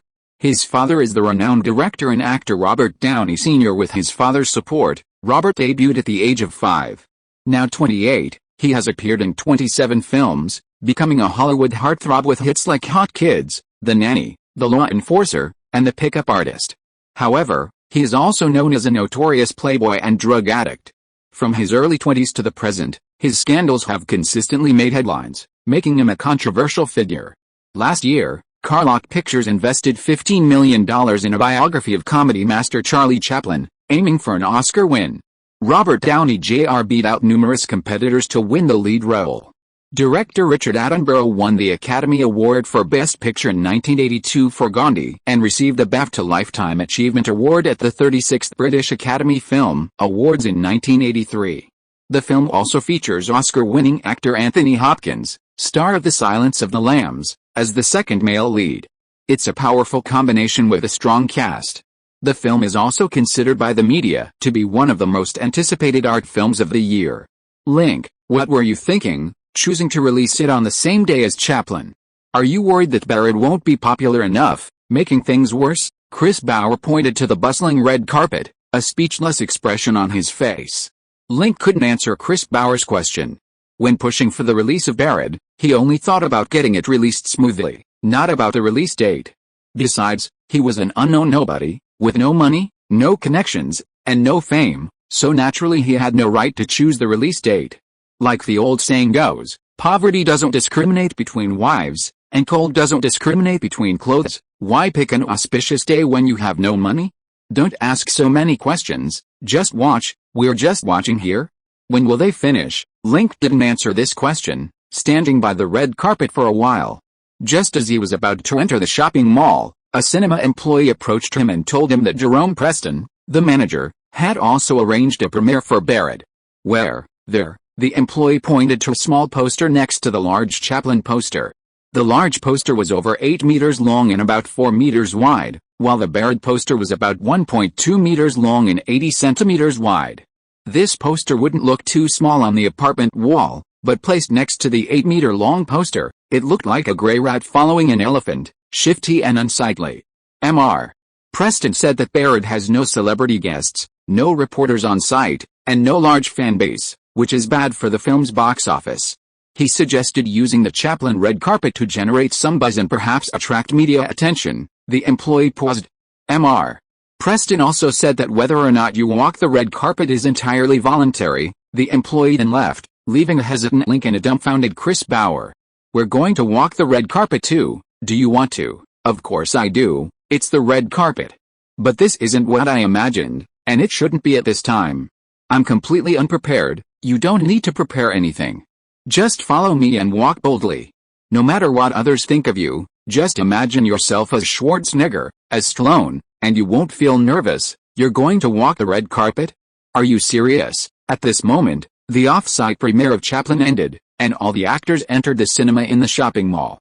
Just as the reporters and audience were preparing to leave, they suddenly heard the host pick up a microphone and shout again, "Next, let's welcome the cast of Barrett," with a warm round of applause. What? Is there another movie premiere here? Why didn't I receive any news or a red envelope? Dozens of media reporters stopped in their tracks, turning to look at the entrance to the red carpet. 2 young men walked the red carpet. The one in front was a tall, handsome Asian man in a blue shirt and casual trousers. His attire was simple, but clean and comfortable, and his gentle, refined demeanor left a lasting impression. Behind him walked a short, stocky young man with thick eyebrows and a flat nose. He seemed to have taken the wrong turn, stumbling 7 or 8 steps before returning to the crowd, his face flushed. The Asian man strode to the center of the red carpet, waving to the media and spectators. No one cheered, no one took photos, yet he showed no embarrassment or awkwardness, his gentle, clean smile remaining unchanged. A photographer couldn't resist pointing his camera at him and snapping a picture. On the red carpet, Link noticed someone taking pictures and stopped, smiling at the reporter. "Sir, could you please introduce yourself?" the red carpet host asked, handing him the microphone. "Thank you. My name is Link, a director and actor. Today is also the release date of my film. I wrote, directed, and starred in this film, which took 6 months to film. After its screening at the Sundance Film Festival earlier this year, it received high praise and was considered a high-quality independent film on par with Reservoir Dogs. In this film, you will see the struggle of humanity, the tenacity of life, and the indomitable will. You will also see a film unlike any other. Believe me, after watching this film, you will definitely have your eyes opened." "Thank you." Link handed the microphone back to the host, took the pen, and walked to the small poster next to the Chaplin poster. He signed his Chinese name on the Barrett poster, Link. Click. Click. 4 or 5 reporters couldn't resist pointing their cameras at him and taking pictures. Hearing that someone was taking pictures again, Link stepped to the side in front of the poster and pointed to the Barrett movie poster. The poster style was similar to that of Chaplin, with a black background. At the top was the English title of the film, Barrett. Below the movie title is a deep black background, occupying half of the poster. Below that is a wooden crate illuminated by a lamp, revealing Link's face and upper body. The poster also includes the tagline, "The coolest movie in the world, see how a man buried alive saves himself in dire straits." Besides this poster, there are more than a dozen other posters of varying sizes at the mall entrance and on the street, bearing slogans such as "The loneliest movie in the world," "A must-see for lonely people," and "The most unconventional movie in the world," with only one actor, due to time and budget constraints. These posters were designed by Link himself. Unfortunately, the Chaplin poster next to Barrett is larger and more prominent, making Barrett's poster inconspicuous. The premiere of Barrett is now over. "Thank you all for participating," the host announced. "Huh? That's it?" Only one person from the whole crew. Even the loneliest movie in the world doesn't have to be this lonely, does it? Interesting. This is the most bizarre premiere I've ever had in my more than 10 years in the industry. The reporters looked at each other, while some looked at the poster for Barrett and hesitated whether to go see this movie, which was no less impressive than Reservoir Dogs or Chaplin. Chapter 18, Getting Better and Better. Link, you're so cool. So many people, so many reporters, how dare you walk up to the front, call me warrior, Link joked. As a veteran director, he'd attended countless film premieres and walked countless red carpets throughout his career. This was just a small scene. Sorry, Link, I didn't dare follow. It's alright, I understand. Link and Chris Bauer entered the AMC theater and met Jerome Preston at the entrance. Jerome, wearing a suit, arms behind his back, was also smiling at him. Link, I just made a bet with someone that you dared to walk the red carpet, and I won. Jerome, thank you for the arrangements. This premiere will save me a lot of publicity money. You're welcome. I don't want my theater to be deserted either, but are you really only coming with 2 people? Yes, this is Chris Bauer. The others will probably arrive later. After saying goodbye to Jerome Preston, Link and Chris Bauer went to the ticket office, bought 2 tickets, and entered screening room 16, one of only 2 theaters in the AMC theater showing Barrett that day. Screening room 16 was a small theater with only 80 seats. When Link and Chris Bauer entered, there were only 13 people in the seats. The screen was showing the trailer for Barrett and pre-movie advertisements. The trailer was a short film that Link had edited while editing video. There were 2 of them. He originally intended to put them on television after signing a distribution contract with a film company, but unfortunately, that didn't happen. After the trailer ended, 2 minutes of commercials played. As the commercials played, about 20 people entered, barely filling half of the 80-seat audience. Michael, over here, Chris Bauer waved to the front row just before the movie started. A waiter, Michael, with a girl, came from the front to the back and sat down in the empty seats next to them. Why are you so late? Where are Justin and the others? I don't know, I asked them, maybe they'll come later. They should have come earlier. This Barrett is really good. Link, Chris said you wrote, directed, and starred in it. Is that true? Yes, the movie's starting, you can watch it. The movie began. The first thing that appeared was a beam of light, the beam of a flashlight, followed by Link's dusty face and rapid breathing. The movie was about an Asian businessman who, without knowing why, was mistaken for a Soviet spy, knocked unconscious, and buried in an unknown sandpit. He only had a cell phone, a lighter, a flashlight, a glow stick, a knife, and a pen. He needed to use these simple tools to save himself. Hello, this is 911. Hello, I'm Barrett. You have to save me. I can't breathe. Sir, please speak slowly. I'm buried in a coffin. Please save me. Please send someone to find me. What's your name? Dawson. Dawson Lee. Okay, Mr. Lee, can you tell us your location? I don't know. I'm in a coffin. In a box that looks like a coffin. I don't know where. Please save me. On the screen, the protagonist holds the phone, his face showing panic and despair. Link, your acting is good. You feel no worse than a professional actor, Michael said. It's okay, I've practiced specifically, Link shrugged. The movie continues. The protagonist, filled with hope, calls for help from the police, family, and friends, waiting for the police rescue, until finally the police claim they haven't found his location.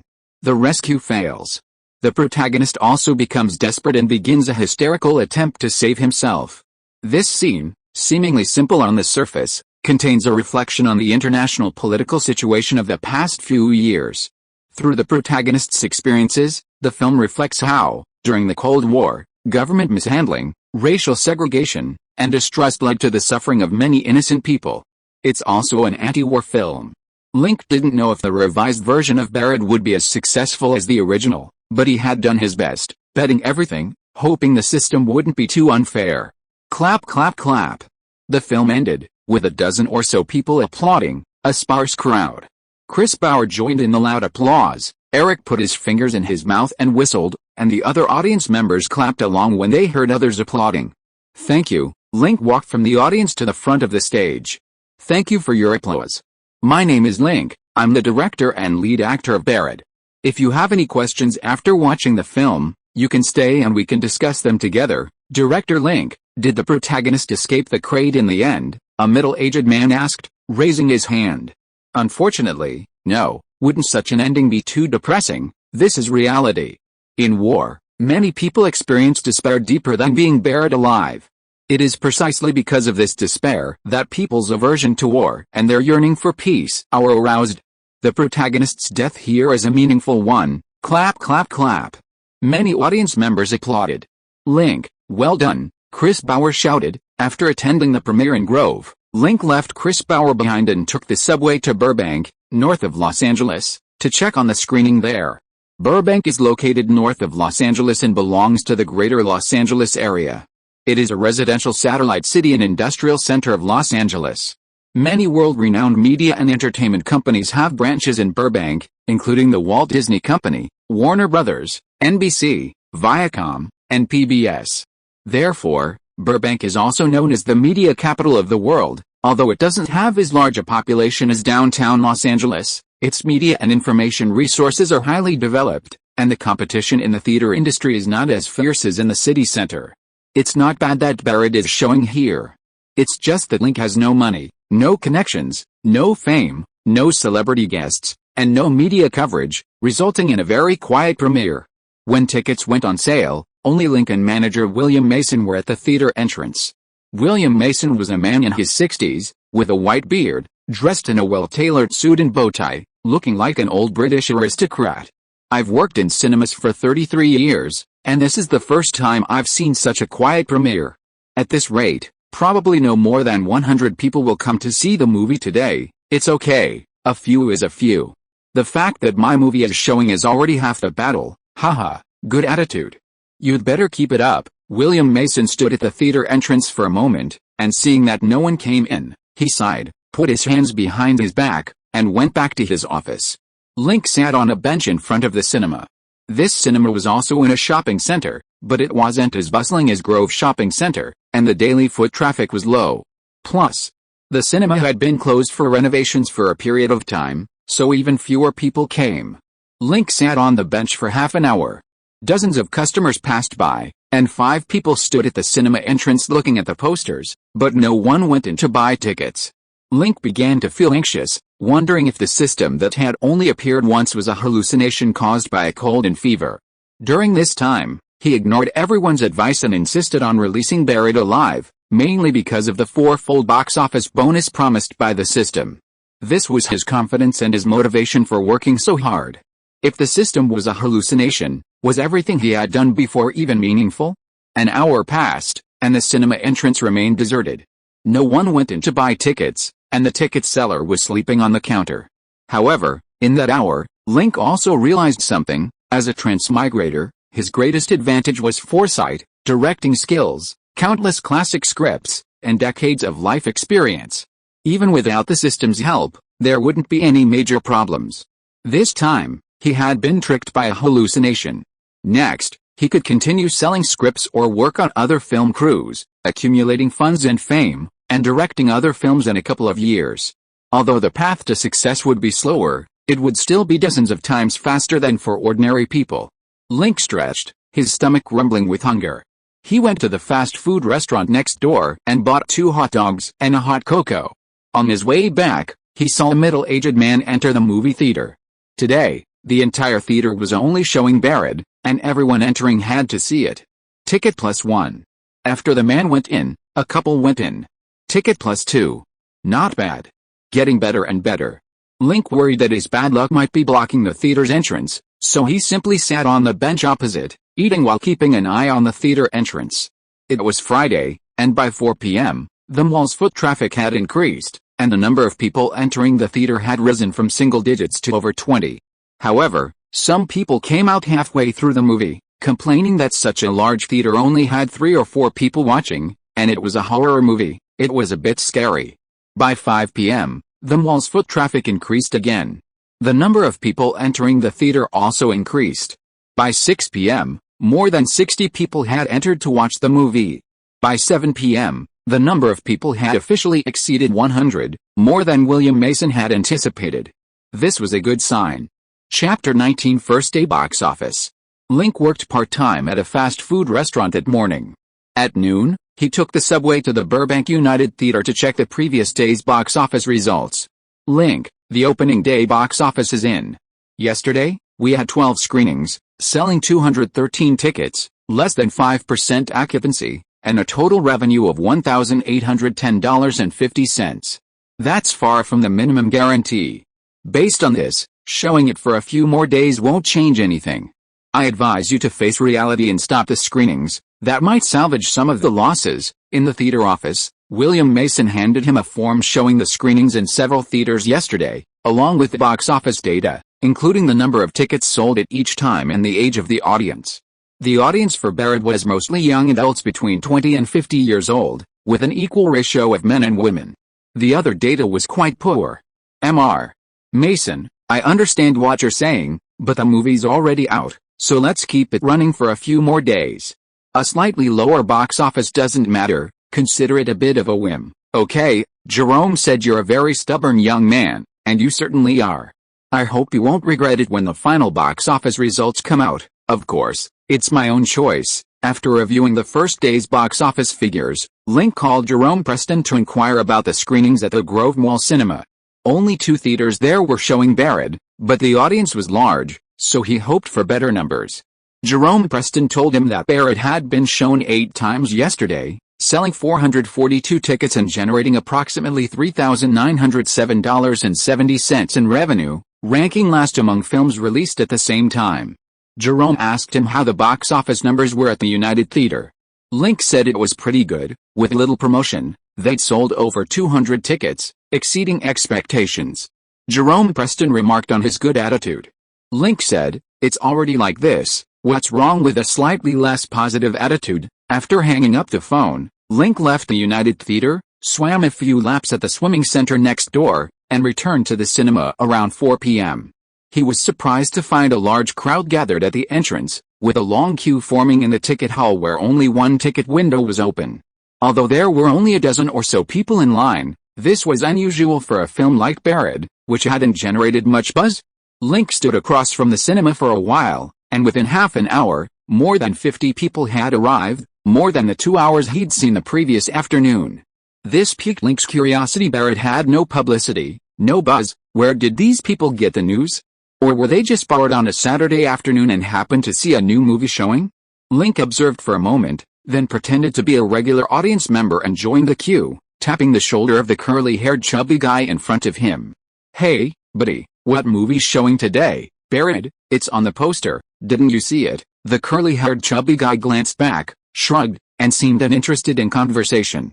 "Barrett? Never heard of this movie. Did you come here specifically to see Barrett, or just happened to be here and wanted to check it out?" "Of course I came here specifically." "Are you a reporter?" "No, I wanted to see a movie too, but I don't know anything about it, and I don't know if I should." "I don't know either. A friend told me this theater is showing a really cool movie, and I happen to have some time today, so I came to see it." "Wait, buddy, why do you look so familiar? I feel like I've seen you somewhere before." The curly-haired chubby guy scratched his forehead and blinked, sizing him up. "Really? Asians all look pretty much the same. You've probably mistaken me for someone else, maybe." The curly-haired chubby guy didn't recognize him as the guy on the poster. After waiting in line for a few minutes, he went to the ticket counter, took out $20, bought a movie ticket, a bucket of popcorn, and a large iced cola, and went into screening room number 9.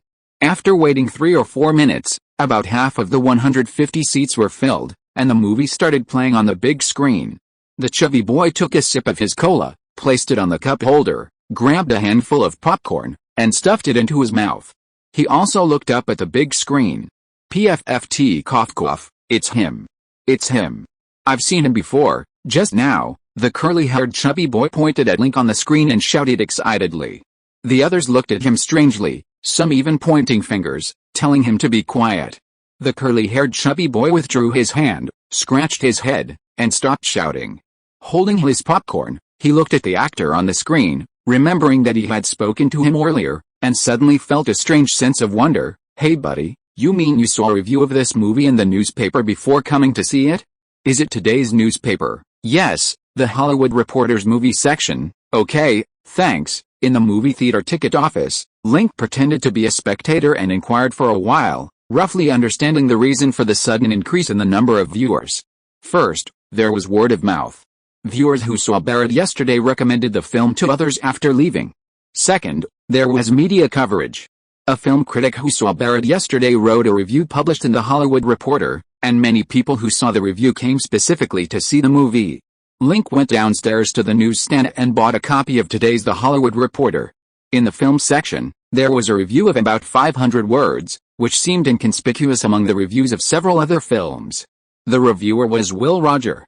The title of the review was, Barrett, the Loneliest Film in the World. In his review, Will Roger said that he was invited to the United Theater yesterday to see a very special independent film. The film's special feature was that there was only one actor. One actor and a few props, in an immovable box, supported a 95-minute film. Just hearing the introduction, a sense of loneliness overwhelmed him.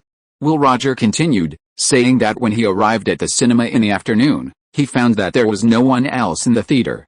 He watched the film alone in a screening room with more than 200 seats. Will Roger claimed that he also felt the loneliness of the film's protagonist during the viewing.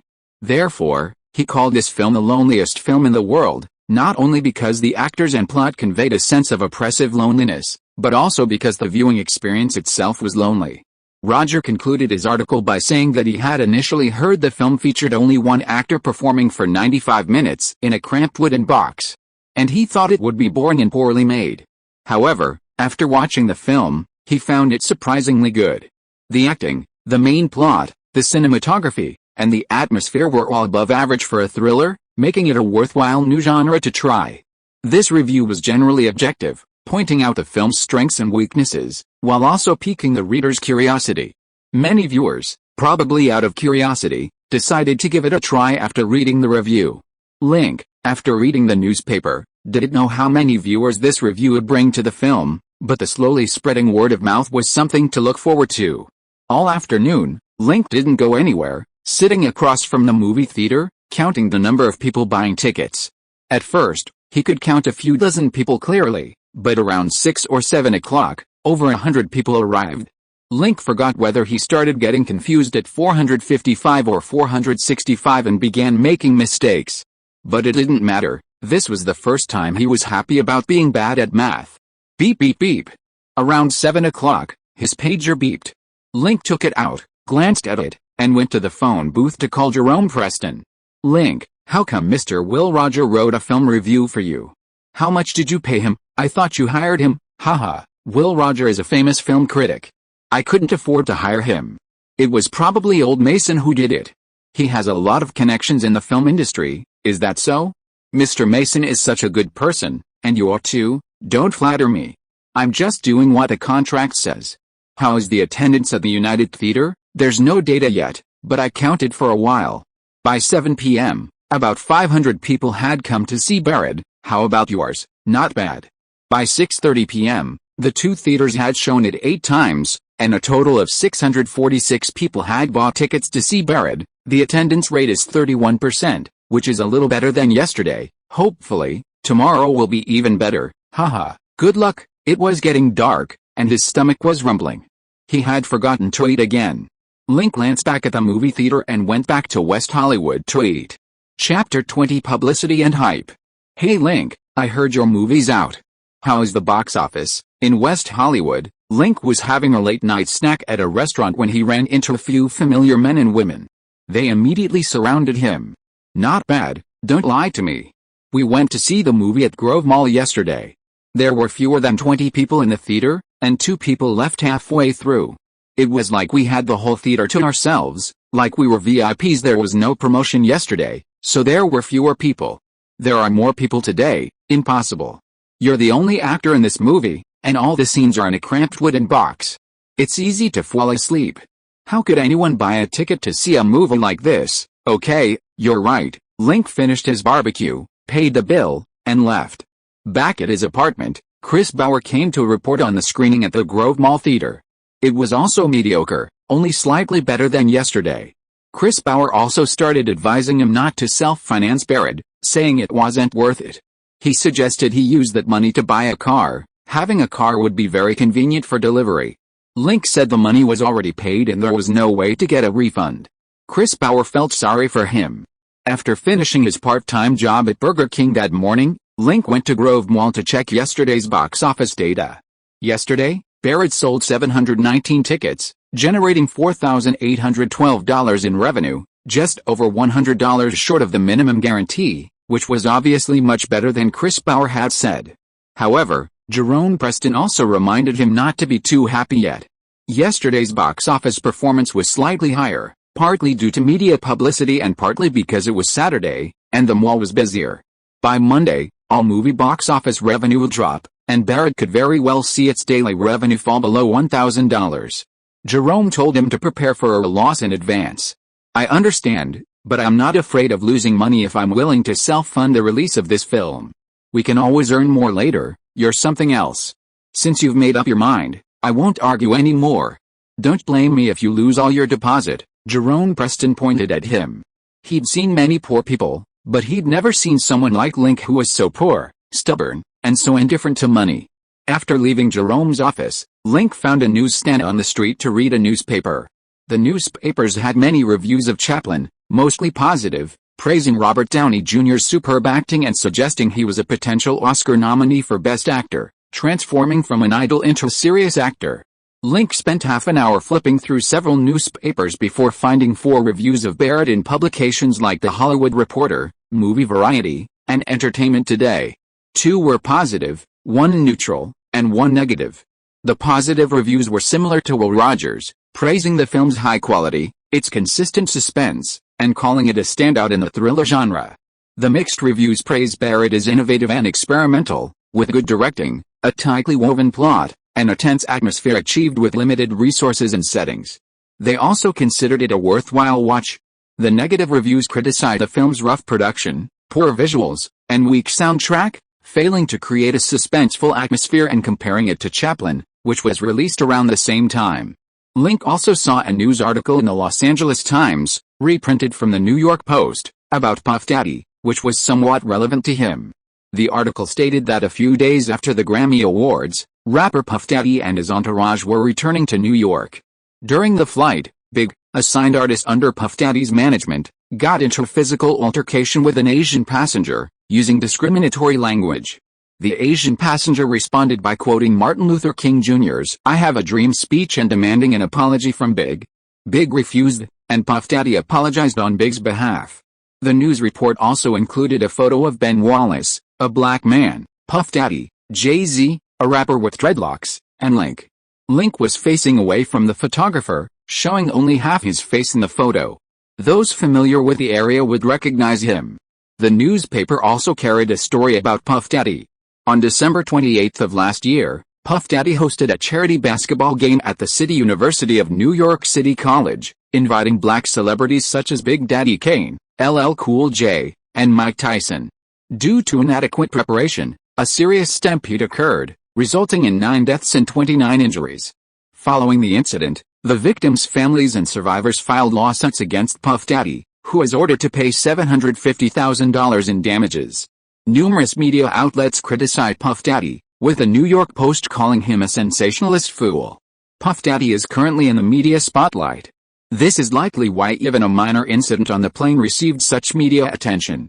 After reading the newspaper, Link went to a phone booth and dialed the Los Angeles Times tip line. Once connected, Link told the operator he knew the Asian man who had clashed with Puff Daddy. The man's name was Link, and he was the lead actor in the movie Barrett. A movie? Buried? What movie is that? Barrett is a new movie, currently playing at the Union Theater, Grove Mall Cinema, and other venues. The famous film critic Will Rogers strongly recommended it in The Hollywood Reporter yesterday. You'll see when you see it. Okay, sir, your tip is very valuable. Please leave your contact information so we can apply for a reward for you after verifying the tip. No need. I'm a loyal reader of the Los Angeles Times, and providing tips for the newspaper is my pleasure. I hope this tip is helpful. Okay, sir, thank you again for your support of our newspaper's work. You're welcome. Hanging up, Link returned to the cinema to keep watch. It was the weekend, and the mall's foot traffic had increased, as had the number of moviegoers, though not by much, an average of about 50 or 60 people per hour.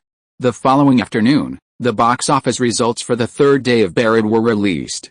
At the Burbank United Theater, 704 tickets were sold, generating $5,632, just barely breaking even.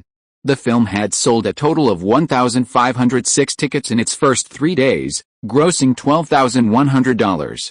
The daily box office figures were still below the average for art films. At the Grove Mall Cinema, 1,821 tickets were sold in its first 3 days, generating $14,500. This ranked among the bottom 3 for films released at the same time. Jerome Preston and Mason asked him if he should continue the run, as weekday box office results would be very poor, and continuing would only make things more difficult. They suggested pulling back now to at least recoup some costs. Link shook his head. He had already gone all in, and it wasn't easy to get it back. On Monday, mall foot traffic plummeted, and the number of people going to the cinema also decreased significantly. This had a huge impact on the other commercial films released at the same time, with drops exceeding 60%, and almost no one coming before 4 p.m. But for Barad, the impact was minimal. The reason was that the occupancy rate of Barad was very low, less than 40%, over the past 3 days. However, in the last 2 days, as Barad was released, word of mouth gradually spread, the number of viewers increased, and media reviews and discussions about Barad gradually increased. On Tuesday morning, the Los Angeles Times mentioned Link and the film Barad in a news article about Puff Daddy, which also increased the film's exposure. On Monday, Barad sold 512 tickets at the United Theater, earning $4,096. Although this was lower than the weekend's figures, it far exceeded expectations and was higher than the average daily box office of several art films released during the same period. At the Grove Shopping Center, however, the screening ended because the 3-day run was over and the theater had other commitments. Jerome Preston gave Link 65% of the opening weekend's box office revenue, keeping only 35% for his staff. Link received nearly $10,000. After receiving the money, he approached The Hollywood Reporter and bought a small space in the film section to continue promoting Barad. On Tuesday, boosted by media coverage, Barad sold 749 tickets at the Union Theater. That afternoon, a reporter from the Los Angeles Times interviewed Link at the theater, asking about the conflict with Puff Daddy. Link claimed he was unfamiliar with rap music and didn't know the artists were celebrities until he saw the news. He expressed regret over Big's discriminatory remarks and praised Puff Daddy for apologizing on Big's behalf. During the interview, Link also proactively discussed the new film Barad. He spoke at length, but unfortunately, in the next day's report, the Los Angeles Times only mentioned Barad briefly, focusing entirely on his answers to the reporter's questions. On Wednesday, Barad sold 806 tickets at the Union Theater, generating over $6,400 in sales, surpassing $6,000 for the first time and firmly crossing the $5,000 minimum guarantee. How is this possible? How could Barad's box office rise instead of fall during a weekday? William Mason looked at the box office figures in his hand, a surprised expression on his thin face. That's normal. My movie is of high quality. Many people who have seen it will actively recommend it to those around them. If each person recommends several, word of mouth will gradually spread, and naturally, more and more people will watch the movie. That's also impossible. Your movie is relatively niche, the plot is a bit monotonous, and with your Asian appearance, those who can accept this kind of movie are mostly people who watch a lot of movies. Young people don't have that patience, not necessarily.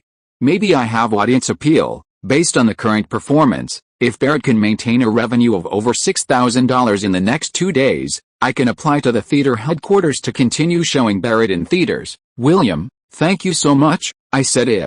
If the box office revenue exceeds $6,000 on Thursday and Friday, I can help you apply. If it's below that, the application won't be approved. So you'd better pray to God that the box office revenue won't plummet in the next 2 days, okay? God bless. Link made the sign of the cross. Chapter 21 Opening Weekend Box Office. On Thursday, Barad sold 802 tickets at the Consolidated Theaters, generating $6,416 in revenue. While slightly less than Wednesday's figures, it still remained above $6,000. William Mason, seeing the positive box office numbers, faxed the first 6 days' box office data to Consolidated Theaters headquarters, requesting an extension of the film's run. Consolidated Theaters headquarters, seeing the strong box office growth, approved Mason's request. Link signed a new distribution contract with Consolidated Theaters. This time, he didn't need to pay a deposit. Instead, according to the theater's contract, the revenue would split 60-40. The theaters would receive 60%, and Link 40%. This was for 1 week. Whether the partnership would continue next week depended on Barrett's box office performance in the following days. By Friday, Barrett was able to continue playing at consolidated theaters. However, at the start of the new week, renovations at the Burbank Consolidated Theaters were completed, and it resumed normal screenings. Besides Barrett, theaters also began showing Chaplin starring Robert Downey Jr., the hit thriller Shaking the Cradle, My Cousin Wendy directed by Jonathan Lynn, and the action crime film Harley Brothers starring rapper Tupac. Due to the increased number of films released at the same time, Barrett's screenings decreased accordingly. Last week, all 10 theaters were open for screenings whenever anyone came to see Barrett. Now, screenings are based on occupancy rates. Films with high occupancy rates will have more screenings. This is very disadvantageous for Barrett, as other films are promoted and distributed by legitimate film distribution companies, generating buzz and news. In comparison, Barrett seems like a film with no fanfare. However, with the release of films like Chaplin and Shaking the Cradle, the increased foot traffic at the theater could boost Barrett's box office. Whether this is ultimately beneficial or detrimental depends on Barrett's competitiveness. Link also knows that Barrett is at a critical juncture. Besides hiring people to distribute flyers and shopping malls to attract customers for Barrett. Back in his apartment that evening, he took some time to write numerous film reviews and send them to newspapers. These included analyses and reviews of Barrett, as well as comments on several other films released around the same time. When writing reviews for other popular movies, he would briefly mention Barrett. Because of his decent writing skills, 3 of his reviews were published in the American Tribune, The Hollywood Reporter, and Movie Variety. A waste of effort. Seeing Link arrange for people to hand out flyers at the shopping mall, William Mason shook his head, not approving of Link's approach. Several films released at the same time as Barrett were backed by film distribution companies. After a film's release, these companies would invest heavily in promotion. There would be media coverage and numerous celebrity endorsements, resulting in extremely high exposure. Link's flyer distribution competing with other films was like using a rifle against enemy tanks and missiles in war. It was pointless. The 3-day weekend quickly passed. William Mason predicted that, with competition from numerous other films released at the same time, Barrett's box office would drop below $3,000, or even less. However, when he received the box office figures for the 3-day weekend, he was astonished. Over the weekend, Barrett sold 3,107 tickets, grossing a whopping $24,800, averaging $8,285 per day. Among the 10 films released during the same period, it ranked 4th, behind only 3 popular films, Shaking the Cradle, My Cousin Honey, and Chaplin.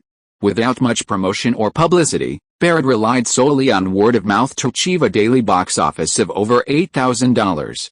This was remarkable, placing it in the upper middle tier for a niche film.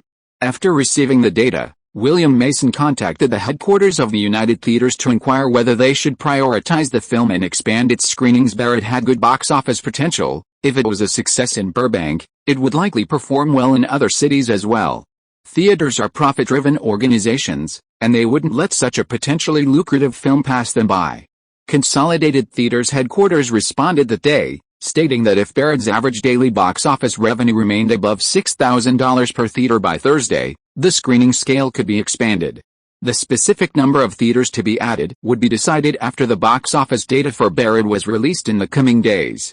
William Mason, after receiving the headquarters reply, did not immediately inform Link Barrett had no distribution company, no promotional campaign, and its box office performance was currently unstable. He worried that Barrett's box office would drop in the new week, failing to reach the $6,000 threshold, resulting in disappointment. However, unexpectedly, in the new week, although Barrett's box office revenue was slightly lower than the weekend, it still remained between $6,500 and $8,200. By Thursday, the average daily box office revenue was $7,135, $327 more than the average daily box office revenue of Chaplin, which was released at the same time. William Mason again transmitted this data to Consolidated Theaters headquarters. Headquarters approved his application and agreed to expand the number of theaters showing Barrett to 5, 2 in Los Angeles, 2 in New York, and 1 in San Francisco.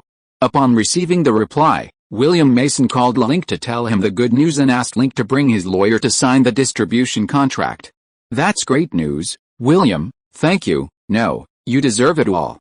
If you hadn't insisted on showing Barrett, and if Barrett itself wasn't compelling enough, I couldn't have helped you much. Okay, thank you to myself too." Hanging up his newly bought phone, Link put down his pen and rubbed his wrists. These days, besides writing film reviews, he had also been preparing a new script. According to the system's prompts, the higher his personal involvement, the better the film's quality, and the greater the box office subsidy. Therefore, the second film couldn't be a large project. The larger the project, the more manpower was needed, and the less personal involvement would be. In addition, low-budget film projects had short shooting cycles. Some films only needed a few days to shoot and edit. After careful selection, Link chose Paranormal Activity as his second film. This movie was released in 2009 with a production cost of $15,000. From start to finish, it only took 7 days to film, using only a handheld camera. There were only 2 main actors. After its release, the movie grossed over $200 million worldwide. If the system's support could double the box office, Link could become a billionaire. However, Link still hadn't figured out whether the system's 4x box office subsidy meant X for the original film's box office in his previous life, X for the original box office in this timeline, or X for the production cost. He hoped it would be the first, or even the second, but definitely not the third. If it was the third, Barrett's total box office might only be a few $100,000, a huge rip-off. Therefore, he wanted to use Barrett as an experiment to figure out how the system worked before starting to film his second movie Bang Bang Bang. "Link, wanna go to the bar?" Chris Bauer called from outside the door. "I can't go, I'm busy." "Okay, don't be too upset about Barrett not doing well at the box office. It's just your first film. Nobody succeeds on their first try. You'll fail a few more times in the future, and you'll definitely become a real director. Thank you. You're so good at comforting people." After seeing Chris Bauer off, Link stood by the window for a while, looking at the view downstairs, before returning to his desk to write the director's script. If you are listening to this novel on a channel other than Fanfic World, it means it was downloaded and re-uploaded without effort. We warmly invite you to visit our channel, Fanfic World. There you will find the original version of this story and many other novels of various genres. We look forward to seeing you dive into a world of incredible novels. Chapter 22 Top 10 Box Office. The weather was pleasant at midday, neither too hot nor too cold, perfect for Los Angeles' most comfortable season. Link, accompanied by lawyer Sean Tang, arrived at the Burbank Consolidated Theaters to sign a contract. The previous contract was with William Mason. This time, it was a distribution contract with representatives from Consolidated Theaters. Consolidated Theaters is one of the more well-known art house cinema chains in the U.S., with 28 theaters and 400 screens, a relatively small operation. It primarily screens independent art house films, occasionally showing higher-quality commercial films. This time, Consolidated Theaters signed a 2-week distribution contract with him. For the next 2 weeks, Barrett would be screened in 5 of Consolidated Theaters' theaters. If Barrett's box office performance exceeded a certain threshold in those 2 weeks, Consolidated Theaters would consider showing it in all 28 of its theaters. Because theater chains invest in venues and promotional funds when distributing films, they hold a dominant position in the partnership, taking the lion's share of box office revenue at 65%. Link received 35% and was required to cooperate with the theater chain's promotional activities in the near future. This film distribution method is also common in the film industry. Producers bypass distribution companies and work directly with theaters. For example, the low-budget film My Big Greek Wedding, which was expected to be a blockbuster, had mediocre box office results after its release. The distribution company was unwilling to continue investing in promotion, but theaters, optimistic about the film, insisted on continuing its run. Ultimately, the film, made on a budget of $5 million, grossed $369 million worldwide, setting a box office record for romantic comedies. The advantage of this collaboration is that both producers and theaters receive a larger share of the profits. The disadvantage is that opaque box office data can easily arise during the collaboration. When this happens, the producers are in a relatively passive position. So far, United Theaters has done a good job in this matter, with all box office data being open and transparent. Link is also willing to continue working with United Theaters. After the contract was signed, Barrett opened in 5 theaters in the United States on Friday, with 4 of them having the premieres. Link attended the premiere at the United Theater in Beverly Hills. At the premiere, Link answered questions from more than a dozen media reporters, including what the film is about, its main theme, and the difficulties encountered during filming. United Theaters also invested $300,000 in media promotion, airing the trailer for Barrett on AMC, the American Classics cable television network. Compared to the previous premiere, the scale and impact were many times greater. Quentin Tarantino, Jerome Preston, and others saw the information in the news and even called to inquire. Link, you really released Barrett? Quentin asked on the phone. Yes, I said I'd release Barrett, and I always keep my word. You're crazy. How much has Barrett grossed so far? Not much, a little over $80,000. $80,000 is not bad. Your film only cost $20,000 to produce, so $80,000 is 4 times the box office, no loss. This is a very good start for a new director. Maybe a film company will contact you to collaborate. You should seize the opportunity. Got it. 3 days after Barrett opened in 5 theaters under United Theaters, Link received the box office data from William Mason. 5 theaters grossed a total of $148,000 over the weekend, averaging $9,866 per theater per day with an occupancy rate exceeding 65%.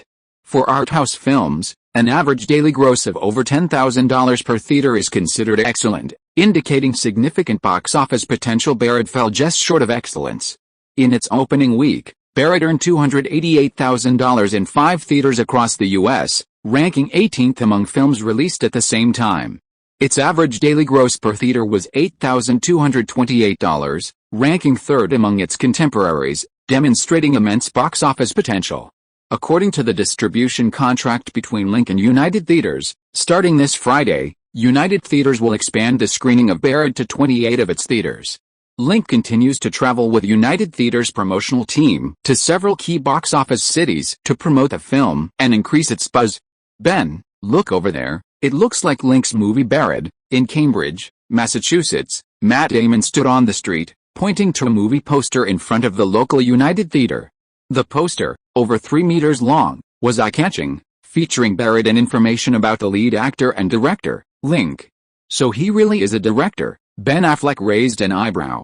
He mentioned it last time. I thought he was lying. He was dressed so shabbily, worked at a fast food restaurant, didn't even own a car. Who would have thought he was a director? He's also an actor, directing and starring in his own film. Sounds pretty cool. Want to go in and check it out? Let's go. Hopefully it's not a bad movie. The two went into the theater together and lined up to buy tickets. More than an hour later, Matt Damon and Ben Affleck emerged from the theater, their expressions somewhat complicated. How can this be? How can Link be so amazing? Not only is the movie great, but his acting is also outstanding.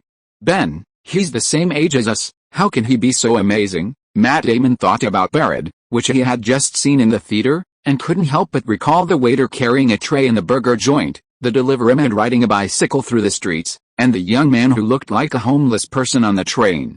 For the first time, he felt admiration for a peer. It's nothing, he's just a little bit better than us. As long as we work hard, we can catch up with him in less than 2 years, Ben Affleck said expressionlessly, his hands in his pockets. It's difficult. Putting aside his acting, just his screenwriting and directing abilities, one actor, one telephone, in an extremely small wooden box, using simple dialogue to present a super grand worldview, and using this method to reflect on the Cold War and oppose war, it's amazing. I could never do that, Matt Damon said dejectedly. Hey, buddy, don't be like that. You're a top student at Harvard, how could you not do something? You think Link is amazing, so you can make him your goal and aim to surpass him within 3 years. Wouldn't it feel cool if you did it? Ben Affleck patted him on the shoulder. Sounds great, I take your suggestion. I'll make Link my goal, and I'll definitely surpass him within 3 years, no, 5 years, haha, that's my good buddy. Ben Affleck put his arm around Matt Damon's shoulder. Great news. Great news. Link's movie is a huge hit. It's in the top 10 of this week's box office charts, and it's grossed over $1 million. Los Angeles, youth apartments. Chris Bauer rode his bicycle downstairs, waving a copy of the Los Angeles Times, where a group of young men and women were having a party in the open space. What? Link's movie is a huge hit. It's in the top 10 of the weekly box office. Didn't you guys say this movie was terrible and nobody watched it? How come it's a box office success, Chris? Let me see. A group of people stopped drinking and dancing, scrambling to see the newspaper in Chris Bauer's hand, wanting to see how much Barrett had grossed this week. After seeing the figures in the newspaper, everyone couldn't help but gasp in amazement. At this moment, Monica Bellucci, carrying a handbag, walked across the middle of the sidewalk, her graceful figure quickly attracting the attention of the men present.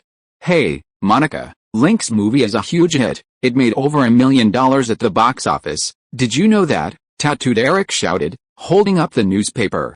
Monica Bellucci ignored him, her face indifferent, swaying her sexy hips as she entered apartment number 13. Fuck, what an arrogant little chick. Once I get her, I'll make sure she knows what I'm capable of, Tattooed Eric said unhappily.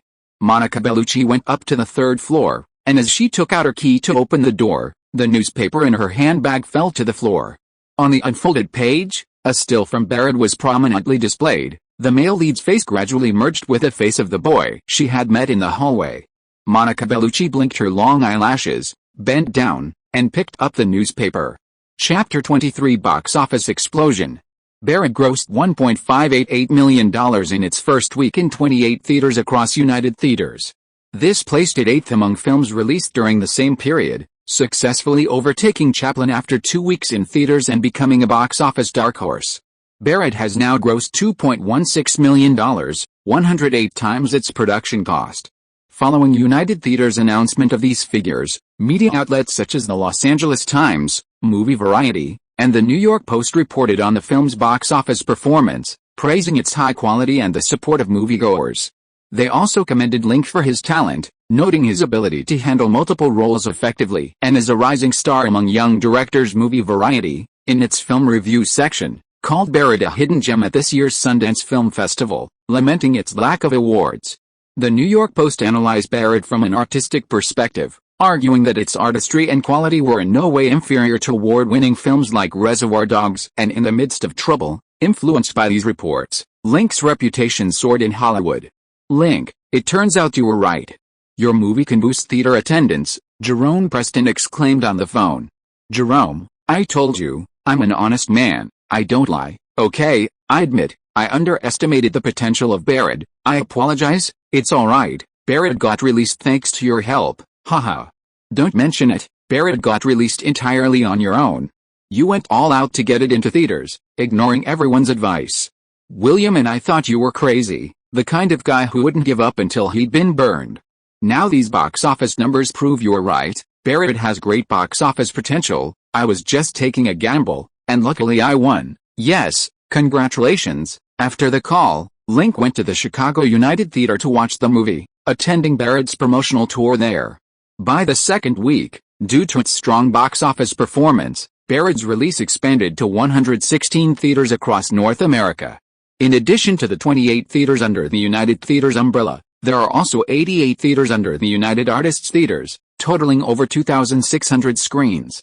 The theater chains also intensified the promotional efforts, arranging numerous film promotion events from across the United States to Canada, from one city to another. Link was either on a promotional tour or on his way to one. He was happy to participate in these events to maximize box office revenue, unlike before the film's release when he sought media attention, only to be ignored. Barrett grossed $3.895 million in its first week in 116 theaters, ranking 4th on the weekly box office chart, behind only the newly released erotic film Basic Instinct, the comedy sports film Black and White Dragon, and Shaking the Cradle Hand. It surpassed the blockbuster Chaplin by $230,000 this week. Barrett, a film with a budget of only $20,000, surprisingly outperformed Chaplin, a film with a budget of $15 million starring Robert Downey Jr., on the weekly box office chart. This caused a stir in the media. With this week's box office results in, Barrett has grossed a total of $6.05 million. $6.05 million? Impossible. How could so many people watch such a terrible movie? Don't those viewers have brains? Robert Downey Jr., seeing Barrett's box office surpass Chaplin's, angrily threw down the newspaper. In terms of quality, Barrett certainly can't compare to Chaplin, but Barrett achieved extremely high box office results on a very low budget, generating a lot of buzz, which brought it a lot of attention in a short time, and its box office performance is getting better and better, Downey's agent, Jimmy Ritchie, said. Is this hype? Tell Carlock Pictures that we also need to increase the film's promotional efforts. Chaplin can't be overshadowed by a terrible movie that only cost $20,000, Robert Downey Jr. shouted. Okay, I'll arrange it right away. $6.05 million in 2 weeks? How is that possible? Do audiences really like such a hardcore movie? In an apartment near Sunset Boulevard in Beverly Hills, Quentin looked through the newspaper in his hand, startled by the figures. He'd seen Barrett. From a professional standpoint, the film was of good quality, but the scenes were too monotonous, the themes too hardcore, not to mention the lead actor was Link, an Asian man. How could a film like that possibly gross so much in the US? Reservoir Dogs, after more than a month in theaters, had only grossed $2.2 million worldwide, a slight loss compared to its $1.2 million production cost. Fortunately, Reservoir Dogs sold well on DVD, preventing him and his investors from losing money. Link's film, on the other hand, had a budget of only $20,000, a limited run for 2 weeks, and grossed over $6 million. A return on investment of 300 times. Unbelievable. Maybe we've all misjudged it. Audiences actually really like this kind of innovative film, producer Lawrence Bender said, also looking at newspaper reviews of Barrett. Link is our lucky guy. Beep beep beep. The phone on the table rang. Quint picked it up and saw it was Harvey Weinstein calling. He was curious what Harvey wanted at this hour. Quentin, you mentioned Link last time. Do you know him? Yes, before I moved, we lived in the same neighborhood. Quentin, I'd like to meet him. Could you help me get in touch? Harvey, you've got your eye on Barrett? You said last time Barrett wouldn't be a big hit. Damn it, don't bring up the past. People make mistakes sometimes. Haha, I can help you get in touch, but he's out promoting it recently. He might not have time. You can ask him if he still has the distribution rights for Barrett. I'm willing to pay a high price for it. Okay, I'll tell him. Hanging up the phone, Quentin shrugged. See? Not only did I misjudge, Harvey didn't expect Barrett, made for $20,000, to gross so much. It's a box office miracle this year. Link is a truly remarkable guy, Lawrence Bender exclaimed. $6.05 million in box office revenue, a 300-fold return on investment? Did I really misjudge? On the east side of Hollywood Boulevard, in the president's office of New Line Cinema, Robert Shea, with his thin fingers, held a copy of the Los Angeles Times, his blue-gray eyes staring blankly at the figures on the paper. Seeing Barrett, he couldn't help but recall the young man who had greeted him warmly downstairs at New Line Cinema that day, enthusiastically recommending his film Barrett. Robert Shea had encountered people like him frequently since becoming president of New Line Cinema. After New Line Cinema became a renowned film production company, the number of people coming to the company to recommend themselves had multiplied. He was used to Link's behavior. He hadn't originally intended to engage with him. But Link's description of the plot of Barrett seemed interesting, and Link's powerful confidence and refined demeanor were quite different from those of nervous and reserved directors. It was for this reason that he agreed to watch Barrett before getting into his car. After watching Barrett, he didn't feel good about it. One actor, one setting, and it dealt with a serious topic like anti-war. Plus, the male lead was Asian. He and the distribution managers, after watching it, unanimously agreed that Barrett lacked selling points, didn't suit current audience tastes, had no profit potential, and wasn't worth the money to buy and distribute. After rejecting Link, he also heard from colleagues that Link had approached over 20 other film companies, all of whom rejected him. Seeing his colleagues' rejections, Robert Shea became even more convinced that his decision to reject Barrett was correct. But no one expected that a few weeks later, Link, through self-financing the film's distribution, gradually built up its popularity, getting Barrett into more theaters. Barrett's box office performance soared, earning over $6 million in just 2 weeks of limited release, a 300-fold return on investment, a figure that would continue to grow with the film's release. At the same time, this figure was like a resounding slap in the face slap. It was a slap in the face to him, Harvey, and many of his colleagues. They were blind, mistaking a gem for a stone.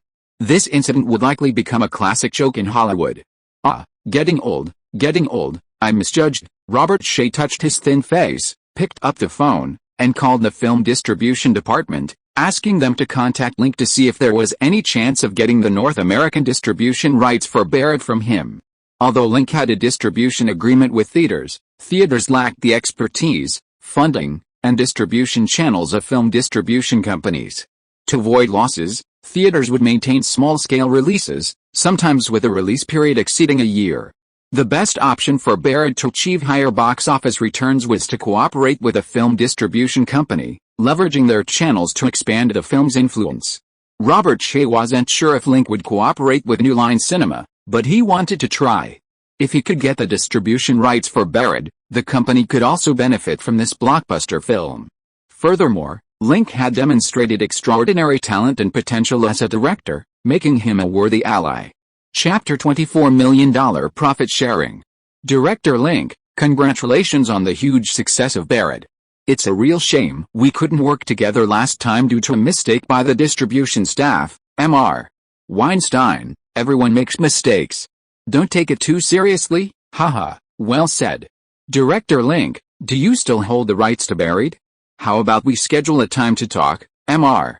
Weinstein? I'm sorry, I've been busy with promotions lately and haven't had time to return to Los Angeles. No problem, I can arrange for someone to come find you, alright. I'd love to talk to your company. After the huge success of Barrett, Link received numerous calls from film distribution company executives, including heads of the 7 major studios, Harvey Weinstein of Miramax, Robert Shaye of New Line Cinema, and Mario Casal, head of Carlock Pictures.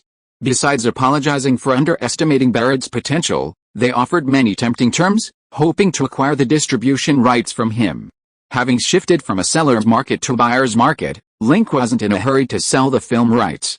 After hearing offers from more than 10 companies, the overseas film rights and videotape distribution rights of Barrett were ultimately sold to 20th Century Fox, one of the 7 major film studios, for $2.2 million plus a 10% share of overseas box office revenue. The North American distribution of Barrett remained with United Theaters.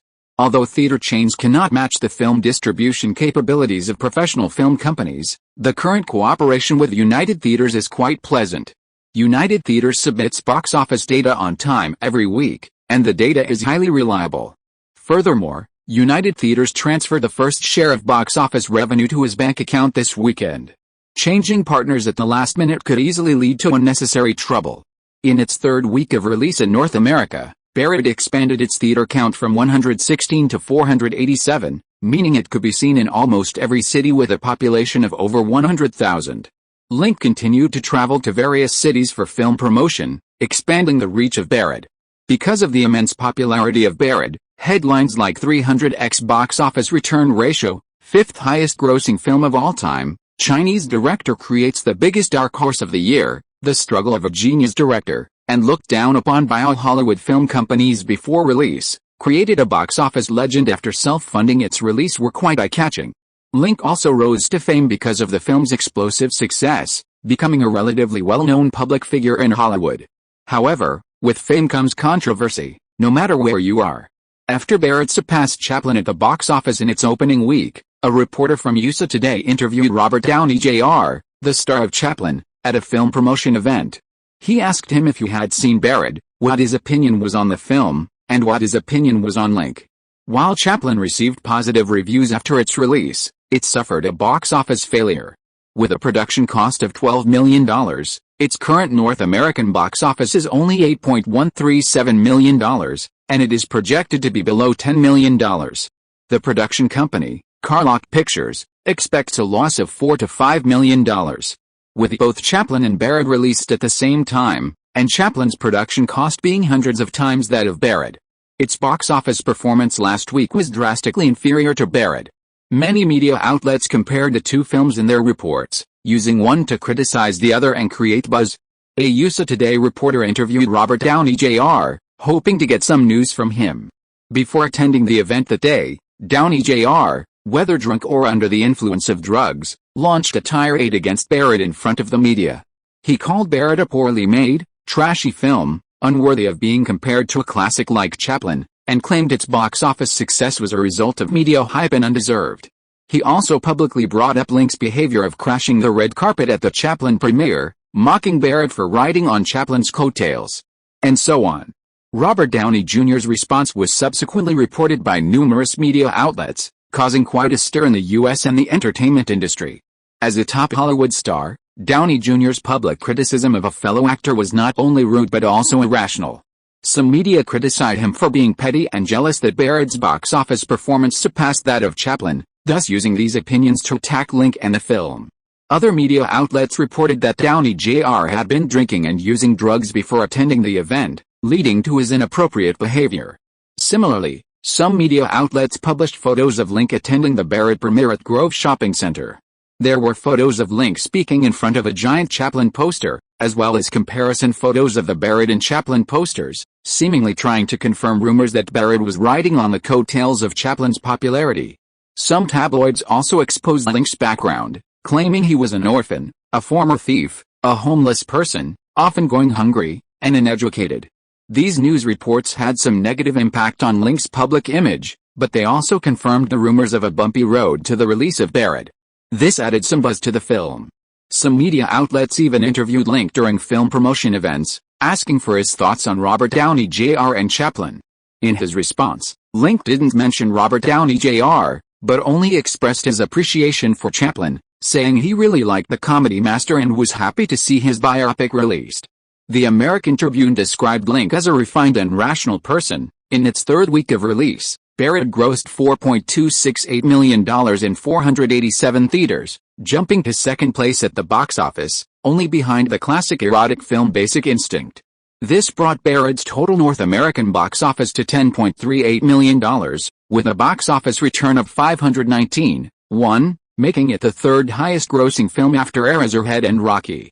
As the run of Barrett progressed, its popularity gradually waned, with occupancy rates and daily box office revenue declining accordingly, falling below the minimum acceptable level. To ensure profitability, theaters began reducing the number and scale of screenings in regions where the film was already showing. By the fourth week, Barrett was playing in 218 theaters, grossing $1.39 million. In the coming weeks, theaters will gradually reduce the number of theaters showing the film until its box office potential is fully realized, with North American box office revenue projected to be around $15 million. By the fifth week of Barrett's run, Link had received a share of the film's first 4 weeks' box office revenue, amounting to $4.15 million. Including overseas and video rights fees, Link earned over $6.5 million from the film. Due to the high income tax in California, during the run of Barrett, Link registered a film company called Guess on Hollywood Boulevard, using the company's name to collaborate with theaters. Subsequent box office revenue was transferred to the company's account, which is expected to save over $1 million in taxes. Meanwhile, news of Link's $20,000 investment turning into millions of dollars was widely reported, and his acquaintances knew he had become a millionaire. A few weeks ago, Link flew from Los Angeles to New York to pitch his script to me for self-financing his film. In the blink of an eye, he's a millionaire. If I had known Barrett would be so profitable, I would have bought the distribution rights at the Sundance Film Festival earlier this year for $50,000 and resold them for $5 million. That would have been so cool. Unfortunately, I didn't see it then, Quentin Tarantino remarked, gazing at his glass at the Cavell Bar on Hollywood Boulevard. I think the most regretful person right now isn't you, but those film companies that rejected Barrett. The news says that before its release, Link visited over 30 film companies to pitch the film, but none were willing to cooperate. Now that Barrett is a huge success, they've essentially given away millions of dollars that were practically handed to them. Perhaps a few executives will lose their jobs because of this, said Lawrence Bender. It's really unexpected that Barrett would be such a big hit. After watching it, I thought that although the film was good, the box office wouldn't be too high. It turned out to be much better than I predicted, said director Steven Soderbergh beside him. It seems we don't understand audience preferences as deeply as Link does. When Link comes over, let's ask him more questions. Hey, Link, over here, Quentin Tarantino waved towards the aisle. Link, wearing a loose t-shirt and blue jeans, walked into the bar, radiating sunshine. Compared to a few weeks ago, Link was thinner and darker, but looked more energetic and handsome, with a more outstanding presence. Sudden wealth really can change a person's aura, Quentin said enviously. Note, the last sentence is a separate, unrelated comment. A Bin's book performance is not ideal. Please continue reading. Chapter 25 Beverly Mansion. Link was invited to Kerwell Bar, where Quentin introduced him to director Steven Soderbergh. Although Soderbergh was bald, he was only 29, a relatively young director. He rose to fame in 1989 with Sex, Lies, and Videotape, becoming a renowned Hollywood director. Like Quentin, he was also discovered by Harvey Weinstein. Link, Quentin asked, "Tell me, when everyone else was skeptical of Barrett, why did you insist on releasing it in theaters? Weren't you worried about losing money?" "I was worried. My idea was that since the movie was already made, I should find a way to release it and let more people see it. Initially, I hoped to work with a film distribution company, but they weren't interested. In that case, I had no choice but to raise money to self-finance the film. You got your $50,000 seed funding from me, thank you. Can I use $50,000 to buy back the script now?" "What? You want to buy back the script? We signed a contract." "Just kidding, don't be nervous." Link picked up his glass and took a sip. "After self-financing, my idea was to release it for a few days to test the waters. If the audience didn't like the movie, I would immediately stop showing it to avoid greater losses. But after the movie was released, the audience loved it, and the box office results improved day by day, creating what the media called a box office miracle." Clap clap clap. Quentin, Lawrence Bender, and Steven Soderbergh applauded his words. "Link, you're amazing. If it were me, I wouldn't have persisted this far," Quentin said, raising his glass. "Me too. Making movies is expensive, and self-funding a release is even more expensive. It takes not only confidence but also courage." "Link, you're very brave." Director Steven Soderbergh raised his glass to Link in tribute. "Thank you. It was like gambling, but luckily I won." "Link, you not only won at the box office, but you also pointed a way for many films that are not favored by film companies. I think many directors and filmmakers will follow your example in the future." Lawrence Band laughed. "I hope their films will also be big hits." Link smiled. The reason he dared to release this film regardless of everything was because he had a minimum box office return of 4 times, which others did not. If someone dared to follow his example and insist on releasing a film that was not favored by all film companies, the risk of bankruptcy would be very high. "Link, when is the next movie going to be filmed?" "Any plans?" Quentin asked. "It's in preparation. If all goes well, filming will start next month." "Next month? Are you serious?" Quentin braced his hands on the table, his facial muscles tensed, and his expression became ferocious. If others saw this scene, they would mistakenly think the two were arguing. "It's true, the script is finished. Next, we'll cast and set up. A month should be enough. You've even finished the script. Are you even human?" Quentin slammed his fist on the table and shouted. "Yes, I am.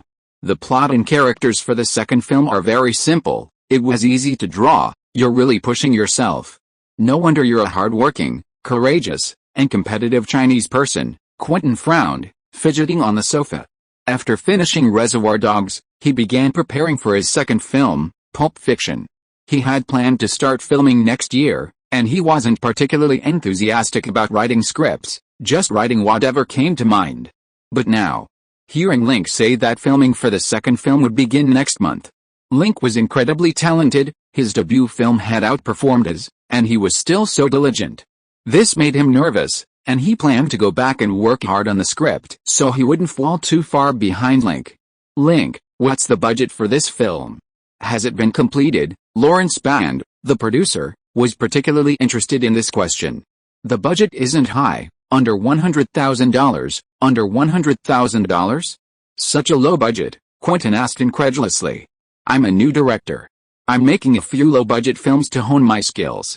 Once I have enough experience, I'll try larger budget projects." "Link, you're right. Accumulating experience before making big-budget films increases the chances of success. After Sex, Lies, and Videotape, I rushed to make Kafka, and the box office was a disaster," said director Steven Soderbergh. "Link, are you going to try to make a big splash with a small budget this time? How about we compare our next films and see who does better at the box office?" Quentin said. "Just box office? I can consider it." Hearing Quentin's words, Link's lips curled into a smile. He couldn't help but recall the dream he had in the small hotel in Park City. In the dream, Quentin wanted to compare not only box office but also the prestige of the awards. Because Pulp Fiction had been a box office and award success, He had spent a long time agonizing over it in his dream before finally choosing a very unreliable film, lost in translation. Besides box office, there are awards too. Let's see whose film is of higher quality. Dare to compete? No way. For my next few films, I'm only considering box office, not awards. Comparing these films to yours is too risky? Alright, then let's compare box office first. Whoever loses buys drinks here. Sure, Link bumped fists with him. Director Link, it's a pleasure to meet you here. Famous action star Bruce Willis and two lesser-known actors stopped at the booth and greeted him warmly. Bruce Willis is a top Hollywood action star, best known for the 1988 films Die Hard, Parts 1 and 2, which grossed $400 million. Mr. Willis, it's a pleasure to meet you too. Link shook hands with Bruce Willis and his two companions. Director Link, Barrett is a very profound film. My wife and I both loved it, Bruce Willis said. Thank you. After seeing Bruce Willis off, several more people from the industry came over to say hello, including directors, actors, producers, character directors, agents, and so on. He collected over 30 business cards, most of them saying they wanted to collaborate sometime. Link, how does it feel to be idolized by celebrities? Quentin joked. Pretty good. In America, being poor is worse than being a dog, but being rich and famous feels great. Yes, it's very addictive. You can't stop, but this is Hollywood, an arena of fame and fortune. No one can be idolized forever. Steven should know this all too well. Quentin's gaze fell on the bald Steven Soderbergh. Steven Soderbergh rubbed his bald head, a wry smile on his face. That's true. After Sex, Lies, and Videotape became a huge hit, I was very popular in Hollywood.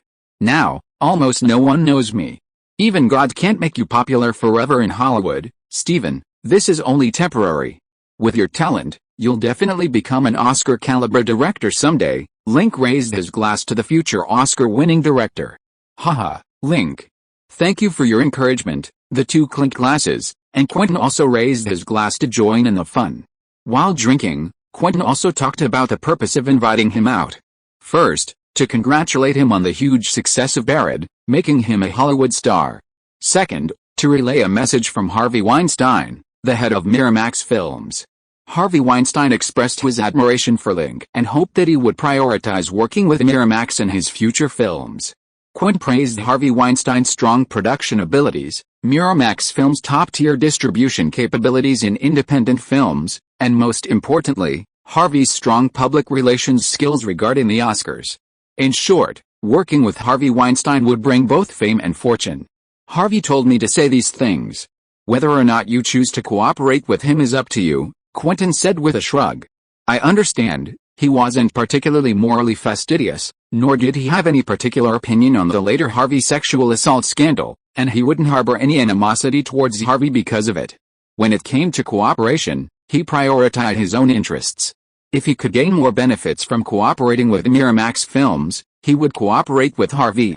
After all, this was America, a capitalist society, where every stake in capital was dirty and bloody.